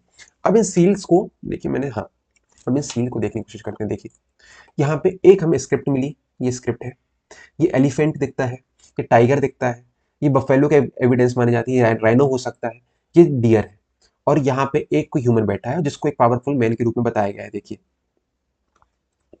ये, ठीक है। इसके, हाँ ये चीज, तो हमें कई प्रकार के आर्टिफैक्ट्स मिलते हैं, आर्ट एंड क्राफ्ट का चीज समझ में आते हैं, और ये सील हो सकते हैं उस टाइम पे पासपोर्ट्स हो, कि भाई I am belonging from Harappa country, ये मेरा पासपोर्ट है, मैं यहाँ से आया हूँ, मेरा ये पासपोर्ट है। हो सकता है ये ट्रेड एंड कॉमर्स में कुछ एक्सचेंजेस के लिए यूज होती हूँ, कि भाई ये सील है, मतलब ये मेरा आइडेंटिफिकेशन है कि मैं एक ब्यूरोक्रेट हूँ, मैं यहाँ का पुलिस ऑफिसर हूँ, ये मेरी सील है, ये मेरा आइडेंटिफिकेशन है। तो हो सकता है उस रूप में भी सील का यूज किया जाता होगा, ठीक है। आगे बढ़ते हैं कि हमें कई प्रकार के ऑब्जेक्ट्स मिले हैं। जैसे देखिए ये हमें मिरर मिला है, अब ब्रॉन्ज मिरर, ठीक है। ये हमें टेराकोटा का पॉट मिला है। हमें कई प्रकार के वेट्स मिले हैं, वेट्स मतलब क्या, तराजू पे रखने वाले वेट्स जो कहते हैं ना, वेट्स, और ये सब वेट्स स्टैंडर्ड थे, मतलब आप चाहे हड़प्पा में चले जाओ, चाहे आप मोहनजोदड़ो में चले जाओ, ये चीज सिमिलर है। और ये जब सिमिलरिटीज दिखती हैं तो पता चलता है कि इनके अंदर यूनिटी रही होगी, यूनिफॉर्मिटी रही होगी। जैसे आज के टाइम पे अगर आप इंडिया के नॉर्थ में, दिल्ली में 100 रुपए चलाओगे, 100 रुपए का नोट दोगे तो भी एक्सेप्ट होगा, वही 100 रुपए का नोट कन्याकुमारी में भी एक्सेप्ट होगा। तो एक पॉइंट पता चल रहा है, यूनिफॉर्मिटी है। सिमिलरली यहाँ पे भी हड़प्पन के बीच में यूनिफॉर्मिटी थी। पॉइंट समझ में आ रहा है, ठीक है। हमें कई प्रकार के गेम्स दिखते हैं, डाइस वाले गेम्स दिख रहे हैं। हमें कई प्रकार के और भी चीज़ें मिलती हैं, कि अलग अलग प्रकार के ऑब्जेक्ट्स मिलते हैं जो हम कह पा रहे हैं कि भाई ये लोग यूज़ करते होंगे। हमें एक प्रीस्ट का स्टैचू मिलता है, इसको अपन प्रीस्ट किंग कहते हैं। कि देखिए इसकी ड्रेस भी दिख रही है, तो पॉइंट पता चल रहा है कि भाई इन लोग के पास में एस्थेटिक सेंस था। मूर्तिकार मूर्ति बनाने के बाद में उसको कितने अच्छे से डेकोरेट कर पाए ये भी दिखता था। हमें बियर्ड स्टाइल दिख रही है कि भाई ये ऐसे दिखते होंगे, ठीक है। हमें ये दिख रहा है कि भाई यहाँ पे कुछ सिर पे भी बांधते होंगे, कुछ स्ट्रक्चर लगाते होंगे। ये एक मोहनजोदड़ो की मूवी के मैंने डाले हैं, ठीक है। हमें स्वास्तिक का साइन मिलता है, तो ये हो सकता है कुछ रिलीजियस एस्पेक्ट को जोड़ता हो। आज भी हम इसको रिलीजियस के रूप में जोड़ते हैं, कई जगह आपको स्वास्तिक साइन मिल जाता है, ठीक है। हमें एक डांसिंग गर्ल की इमेज मिलती है, ब्रॉन्ज की इमेज है, ये मोहनजोदड़ो मिली है, ठीक है। इससे हमें पता चलता है कि इनके पास में ब्रॉन्ज का आर्ट एंड क्राफ्ट बढ़ रहा था, ये ब्रॉन्ज को यूज करना शुरू कर दिए थे। एक टेक्निक थी lost wax technique. Lost wax technique मतलब क्या, पहले वैक्स को लेके बनाते थे आर्किटेक्चर। पहले उन्होंने वैक्स लिया, उससे एक डॉल बनाई, डॉल के ऊपर फिर उसको क्ले भर दिया, फिर क्ले में छोटा सा छेद किया, छेद में गरम गरम ये ब्रॉन्ज का मटेरियल डालते थे, बहुत तेज गर्म डालते थे, जिससे वैक्स पिघल जाता था, और एक छोटा सा नीचे होल करके पूरे वैक्स को नीचे निकाल देते थे। फिर जैसे ही वैक्स नीचे निकल आया, ब्रॉन्ज ठंडा हुआ, और जब उस क्ले को हटाया तो वहां से क्या निकल के आया, एक इमेज। ऐसे करके वो लोग मूर्ति बनाते थे, इसको लॉस्ट वैक्स टेक्निक कहते हैं। आप इसको यूट्यूब पे सर्च कर सकते हो, तो आपको एक पॉइंट पता चलेगा कैसे इसकी वीडियो बनती है, ठीक है। इसके बाद में हम हर चीज की स्टार्टिंग करते हैं तो एक एंड भी होता है। तो धीरे धीरे पता चलता है जो यहाँ पे लोग रह रहे थे, इंडस वैली के टाइम पे जो लोग रह रहे थे, वो धीरे धीरे करके उनकी सिटीज डिक्लाइन की तरफ चली गई। डिक्लाइन मतलब क्या, आज के टाइम पे आपने चीज सोची होगी, देखी होगी, जब कभी भी आप कोई एक आर्कोलॉजिकल साइट जाते होगे तो आपको दिखता होगा कि यार अब यहाँ पे कोई नहीं आता, अब ये चीज यहाँ पे खंडर बन गया है, अब इस मस्जिद में कोई नहीं आता, यहाँ पे भैया डेमोलिश हो गई है, या फिर यहाँ पे अब कुछ नहीं है, यहाँ पे गवर्नमेंट टेक मतलब कोई भी टेक नहीं करती है। आपको कई मंदिर ऐसे मिले होंगे जो कहते होंगे कि भाई अब यहाँ पे कोई नहीं रहता, ये तो सब चीज़ें यहाँ के लोग जा चुके हैं, बहुत पुरानी बात है कि यहाँ पे लोग रहते होंगे, इक्का दुक्का लोग रहते हैं, बाकी अधिकतर लोग यहाँ से शिफ्ट हो गए हैं, माइग्रेट हो गए हैं। वैसे ही कहानी इंडस वैली के साथ क्या हुआ कि धीरे धीरे पता चलता है कि अराउंड 900 बीसी, मतलब जीसस क्राइस्ट की बर्थ होने के 1900 साल पहले Sindhu Saraswati civilization, Indus valley civilization बहुत अच्छे अचीवमेंट में चल रही थी, बट धीरे धीरे करके उसका फॉल भी शुरू हुआ, उसका डिक्लाइन भी शुरू हुआ। सिटीज धीरे धीरे खत्म होने लगी, लोग वहां से जाने लगे, कई लोग अलग अलग जगह चले गए। एक जगह फ्लड की थ्योरी भी चलती है कि भाई यहाँ फ्लड आ गया होगा, कई कई लोग कहते हैं अर्थक्वेक आ गया होगा, कहीं कहीं पे हमें फायर के एविडेंस मिलते हैं कि भाई यहाँ पे आग लग गई होगी तो लोग यहाँ से भाग गए, बहुत मास लेवल पे आग लगी होगी। ठीक है, ऐसे कई प्रकार के एविडेंस मिलते हैं, बट हमें जो बुक में एविडेंसेस है, जो यहाँ पे रहने वाले लोग थे, वो धीरे धीरे करके वापस रूरल लाइफ स्टाइल की तरफ बढ़ गए। मतलब अभी सिटी में रहने लगे थे, धीरे धीरे करके फिर वो विलेजेस की तरफ आगे बढ़ जाते हैं। उन्होंने अपने एनवायरमेंट को चेंज किया। एक चीज क्या थी कि धीरे धीरे करके समय के हिसाब से एनवायरमेंट बदल रहा था। आपने एक पॉइंट पढ़ा, सरस्वती रिवर ड्राई हो रही थी। अब जब जमीन ड्राई हो रही है, वहां पे एग्रीकल्चर पॉसिबल है नहीं, तो एग्रीकल्चर क्या हुआ, डिक्लाइन। धीरे धीरे करके जब एग्रीकल्चर डिक्लाइन हुआ, एग्रीकल्चर डिक्लाइन के बाद में वहां पे फर्टिलिटी कम हो गई, तो लोग वहां से मूव होना शुरू हो गए। अब एक एग्जाम्पल लेके चलते हैं, जैसे मान लीजिए ये कॉलोनी है, इस कॉलोनी में पहले लोग रहते थे, बढ़िया अच्छे सब चल रहा है, धीरे धीरे करके सब चल रहा है। यहाँ पे धीरे धीरे करके लैंड वाटर खत्म होने लगा। अब लोगों को पानी की दिक्कत होने लगी, तो लोगों ने कहा यार यहाँ पे इतने परेशान हो रहे हैं, चलो एक काम करें, यहाँ से शिफ्ट हो जाते हैं। तो लोग यहाँ से शिफ्ट होकर 100 किलोमीटर दूर गए और एक नई जगह पे कॉलोनी बनाई, वहां रहने लगे। आपको पॉइंट चला कि भाई कैसे इन्वायरमेंट और ज्योग्राफी चेंज होने के कारण लोग शिफ्ट हो जाते हैं। इस माइग्रेशन को समझने की कोशिश करते हैं। ठीक है, लोग धीरे धीरे एनवायरमेंट के कारण चेंज होने लगे और लोग धीरे धीरे हड़प्पन सेटलमेंट्स स्केटेड होने लगे ओवर 100 और नॉट 1000 रूरल सेटलमेंट्स, कई धीरे धीरे करके जो बहुत लंबे सेटलमेंट से धीरे धीरे करके टूटने लगे और बिखरने लगे और लोग माइग्रेट करना शुरू करने लगे। और वो फिर से वापस धीरे धीरे करके रूरल सेटलमेंट की तरफ बढ़ गए। अब देखिए क्या है, यहाँ पे तो उन्होंने अच्छी सिटी बना ली थी, अब पर जब नई जगह गए, अब यहाँ पे फिर सिटी बनाने में टाइम लगने लगा, तो फिर से वो कुछ समय के लिए विलेजेस पैटर्न में आ गए। पॉइंट समझ में आया? अब क्या पता उतने अच्छे रिसोर्सेज नहीं मिल पाए तो सिटी नहीं बन पाया, कई रीजंस है। इन्वेजन्स में हैव डिस्ट्रॉयड द सिटी, देखिए इसके ऊपर कई थ्योरीज है। अब देखिए क्या है, व्हाट कॉजेज द डिक्लाइन। अब एक क्वेश्चन आता है कि भाई डिक्लाइन के पीछे रीजंस क्या रहे होंगे। आर्कियोलॉजिस्ट ने कई प्रकार की theories the. It was thought that the warfare और इन्वेजन में हैव डिस्ट्रॉयड द सिटी। मान लो हो सकता है कई लोग आए, बाहरी लोग आए, जिस कारण से यहाँ पर लड़ाई झगड़ा हुआ, लोगों ने छोड़ दिया और ऐसे कर सिटी डिस्ट्रॉय हो गई हो। But there is no any warfare of the invasion, but हमारे पास में लड़ाई झगड़े के एविडेंसेस नहीं मिलते हमारे पास में ना। जैसे क्या होता था, बरियल होते थे, बरियल मतलब जानते हैं क्या, जहाँ पे लोगों की क्रीमेशन होती थी। बरियल में हड्डियों में स्क्रैचेस नहीं मिले हैं, हमें नहीं पता चला है कि बहुत ज्यादा वॉर हुआ होगा, हमें नहीं लगता यहाँ पे तलवारें बहुत ज्यादा मिली हैं, तो इस कारण से हम कह सकते हैं लड़ाई झगड़े के एविडेंसेस कम है। हमें पता चलता है Harappan do not seems have to keep the army और वेपन्स ऑफ वॉर। हमें पता चलता है कि भाई यहाँ पे आर्मी वगैरह के एविडेंसेस नहीं थे। ठीक है, as far as the evidence good is relatively peaceful civilization. हमें पता चलता है कि बहुत शांति प्रिय सिविलाइजेशन रही होगी, यहाँ पे आर्मी और लड़ाई झगड़ा नहीं रहा होगा, एक अच्छे से घुल मिल के लोग रहते होंगे। Two factor are currently agreed upon. आज के टाइम पे दो फैक्टरों पे हम ज्यादा फोकस करते हैं। अब जो आपके एनसीईआरटी के हिसाब से क्वेश्चन आएगा, उस पर आपको इन दो फैक्टरों पे वर्क करना है। First, climatic condition. धीरे धीरे करके 2200 बीसी के बाद में पानी की कमी होने लगी, रेनफॉल डिक्रीज होने लगी। ठीक है, जैसे जैसे रेनफॉल डिक्रीज हुई, एग्रीकल्चर करना कठिन हो गया। एग्रीकल्चर करना कठिन होता है तो हमें जो खाने की सप्लाई थी वो कम होने लगी। अब जब भाई विलेज में ही खाना नहीं बनेगा तो क्या सिटी के पास खाना आएगा? नहीं। तो लोगों ने क्या कहा, भाई अब तो हमें भी खाने की दिक्कत है, तो सिटी वाले लोग भी धीरे धीरे करके माइग्रेट होने लगे। ऐसे कर करके धीरे धीरे करके लोगों का माइग्रेशन हुआ। माइग्रेशन करना मतलब मूवमेंट होना शुरू हुआ। सेकेंडली, सरस्वती रिवर धीरे धीरे करके ड्राई होने लगी। तो एक तरह से सरस्वती रिवर भी ड्राई हो रही है। Suddenly the city such as Kalibangan, Banawali, वहां से लोग जाने लगे, वहां से लोग दूर दूर जाने लगे, अलग अलग जगह जाने लगे कि भाई पानी नहीं मिल रहा है, हमारे पास पीने की दिक्कत है, तो हम कहीं और जाके रहे। तो वो नई नई जगह सर्च करने लगे, नई नई जगह जाके रहने लगे, और फिर से उनका जीवन जीरो से स्टार्ट हुआ। और वो जीरो क्या था, फिर से विलेज सेटलमेंट से स्टार्ट हुआ। They could have other factor but the to remain as for the how much we depend upon the climate environment. जो मेन है वो क्लाइमेट और एनवायरमेंट को हम लेकर चलने की कोशिश करते हैं। Although the cities disappeared, much of the Harappan cultures, technology survived, was passed on to the next phase of Indian civilization, which we explore in the future chapter। अब आगे जाके जो हड़प्पन के कल्चर की सिविलाइजेशन थी, उनकी सिमिलरिटीज हमें कहीं कहीं पे वैदिक कल्चर में दिखती हैं, जो हम आगे जाके पढ़ने की कोशिश करेंगे। अब हम आगे जाए उसके पहले अपने चैप्टर को समराइज करने की कोशिश करें। द इंडस, हड़प्पन और Sindhu civilization is one of the oldest of the world. One of the oldest, इसके पहले भी मेसोपोटामिया आ चुकी है, याद रखिए। ठीक है, इट्स इनहेबिटेंट्स, यहाँ के जो लोग थे उनको हड़प्पन कहते थे। उन्होंने एक प्लेन सिटीज बनाना शुरू कर दिया था और एफिशिएंट वाटर मैनेजमेंट सिस्टम था, और कई प्रकार के क्राफ्ट में इन्वॉल्व थे और ट्रेड में इन्वॉल्व थे। ठीक है, एक डेवलप्ड पीपल थे, एक सिविलाइज्ड पीपल थे। हमें पता चलता है प्रोडक्टिव एग्रीकल्चर कर रहे थे, अच्छा एग्रीकल्चर हो रहा था और कई प्रकार के क्रॉप्स बनाने की कोशिश कर, जैसे हमने सुना था बार्ले, व्हीट, मिलेट, पल्सेस, ठीक है, कई प्रकार के एग्रीकल्चर के क्रॉप्स उगाना शुरू कर दिए थे। तो सिविलाइजेशन धीरे धीरे डिक्लाइन की तरफ आगे बढ़ी और वो डिक्लाइन क्या था, क्लाइमेटिक एंड एनवायरमेंटल चेंजेस आ जाने के कारण। जैसे क्या, हमारे पास में ड्राई हो जाना सरस्वती रिवर का, दूसरा और हम जानेंगे कि क्या कहते हैं कि धीरे धीरे करके लोग वहां से जाने लगे क्योंकि वहां पे रेनफॉल की कमी होने लगी और जो रेनफॉल कमी होने के कारण से एग्रीकल्चर नहीं हो पा रहा था। ऐसे कर करके धीरे धीरे लोग वापस अपनी रूरल लाइफ स्टाइल मतलब कहाँ विलेज में सेटल होना शुरू कर दिए। तो अगर अपन पूरे चैप्टर को समराइज करें तो हमें एक पॉइंट पता चलता है कि भाई पहले लोग विलेज में रहे, विलेज से लोग आगे बढ़े, सिटी बनी, सिटी में उन लोगों ने क्या फायदा उठाया, रिवर थी, रिवर से एग्रीकल्चर बना, एग्रीकल्चर से क्या बनने लगे, ट्रेड की तरफ आगे बढ़े क्योंकि एग्रीकल्चर ज्यादा होने लगा, एग्रीकल्चर से डिपेंडेंसी कम हो गई तो जो खाना था वो तो विलेज से आने लगा, तो अब लोग कहाँ पे आ गए, ट्रेड में आ गए, खूब अच्छा आर्ट एंड क्राफ्ट का डेवलपमेंट हुआ। सिटीज में ट्रेड एंड कॉमर्स रहा, हमने जाना सिटीज का वाटर मैनेजमेंट बहुत अच्छा था, ड्रेनेज सिस्टम बहुत अच्छा था, हमने जाना आर्ट एंड क्राफ्ट बहुत अच्छा चल रहा था। रिलीजियस एस्पेक्ट्स हम देखें, कई प्रकार के बरियल सिस्टम से तो हम बहुत आगे जाके पढ़ेंगे बरियल सिस्टम, जो आपको मैं 12th क्लास में पढ़ाने की कोशिश करूंगा। ठीक है, रिलीजियस एस्पेक्ट में हमने जानने की कोशिश करी कि भाई हाँ, इसके अलावा फिर ट्रेड में सिटी में हमने देखा कि रिजर्वायर भी मिलते हैं हमें पानी कलेक्ट करने की जगह और हमें स्क्रिप्ट के बारे में पता चलता है। अब भाई ये जो स्क्रिप्ट थी इसको डिसाइफर नहीं किया गया है, मैं एक इंटरेस्टिंग चीज बताऊं, इंडस वैली की स्क्रिप्ट ऐसी लिखी जाती थी। दूसरी बात क्या, स्क्रिप्ट यूनिफाइड थी। यूनिफाइड मतलब क्या, आप नॉर्थ में जाओगे इंडिया के तो भी आपको, आप अगर, सॉरी,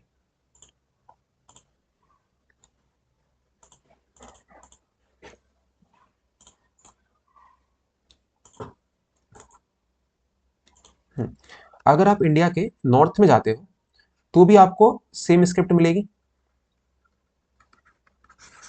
और अगर आप साउथ में आते हो तो भी आपको सेम स्क्रिप्ट मिलेगी। फॉर एग्जांपल आज के टाइम पर कह लीजिए इंग्लिश एक एज अ यूनिफाइड स्क्रिप्ट के रूप में हमारे लिए काम करे, यूनिफाइड लैंग्वेज के रूप में काम करे कि नॉर्थ में भी इंग्लिश का यूज हो जाता है, साउथ में इंग्लिश का यूज हो जाता है। ठीक है, तो वैसे ही हमें पता चलता है कि भाई एक यूनिफॉर्मिटी थी स्क्रिप्ट के अंदर। तो ऐसे करके हमारा चैप्टर यहाँ कंक्लूड होता है। तो आज हमने अपने टॉपिक को कंप्लीट करने की कोशिश करी, जो आज हमने अपना सिविलाइजेशन वाला टॉपिक कंप्लीट किया। अब अगला टॉपिक हमारा रहेगा 7th, जो है कल्चरल रूट्स को लेके, जहाँ पे हम जानेंगे कि इंडिया में कैसे कल्चरल डेवलपमेंट हो रहा था, जहाँ पे हम वेद को पढ़ने की कोशिश करेंगे। तो कोशिश की है मैंने कि आपको चैप्टर ईजी करवा पाऊँ, समझा पाऊँ। तो आप अपने कमेंट्स डालिए।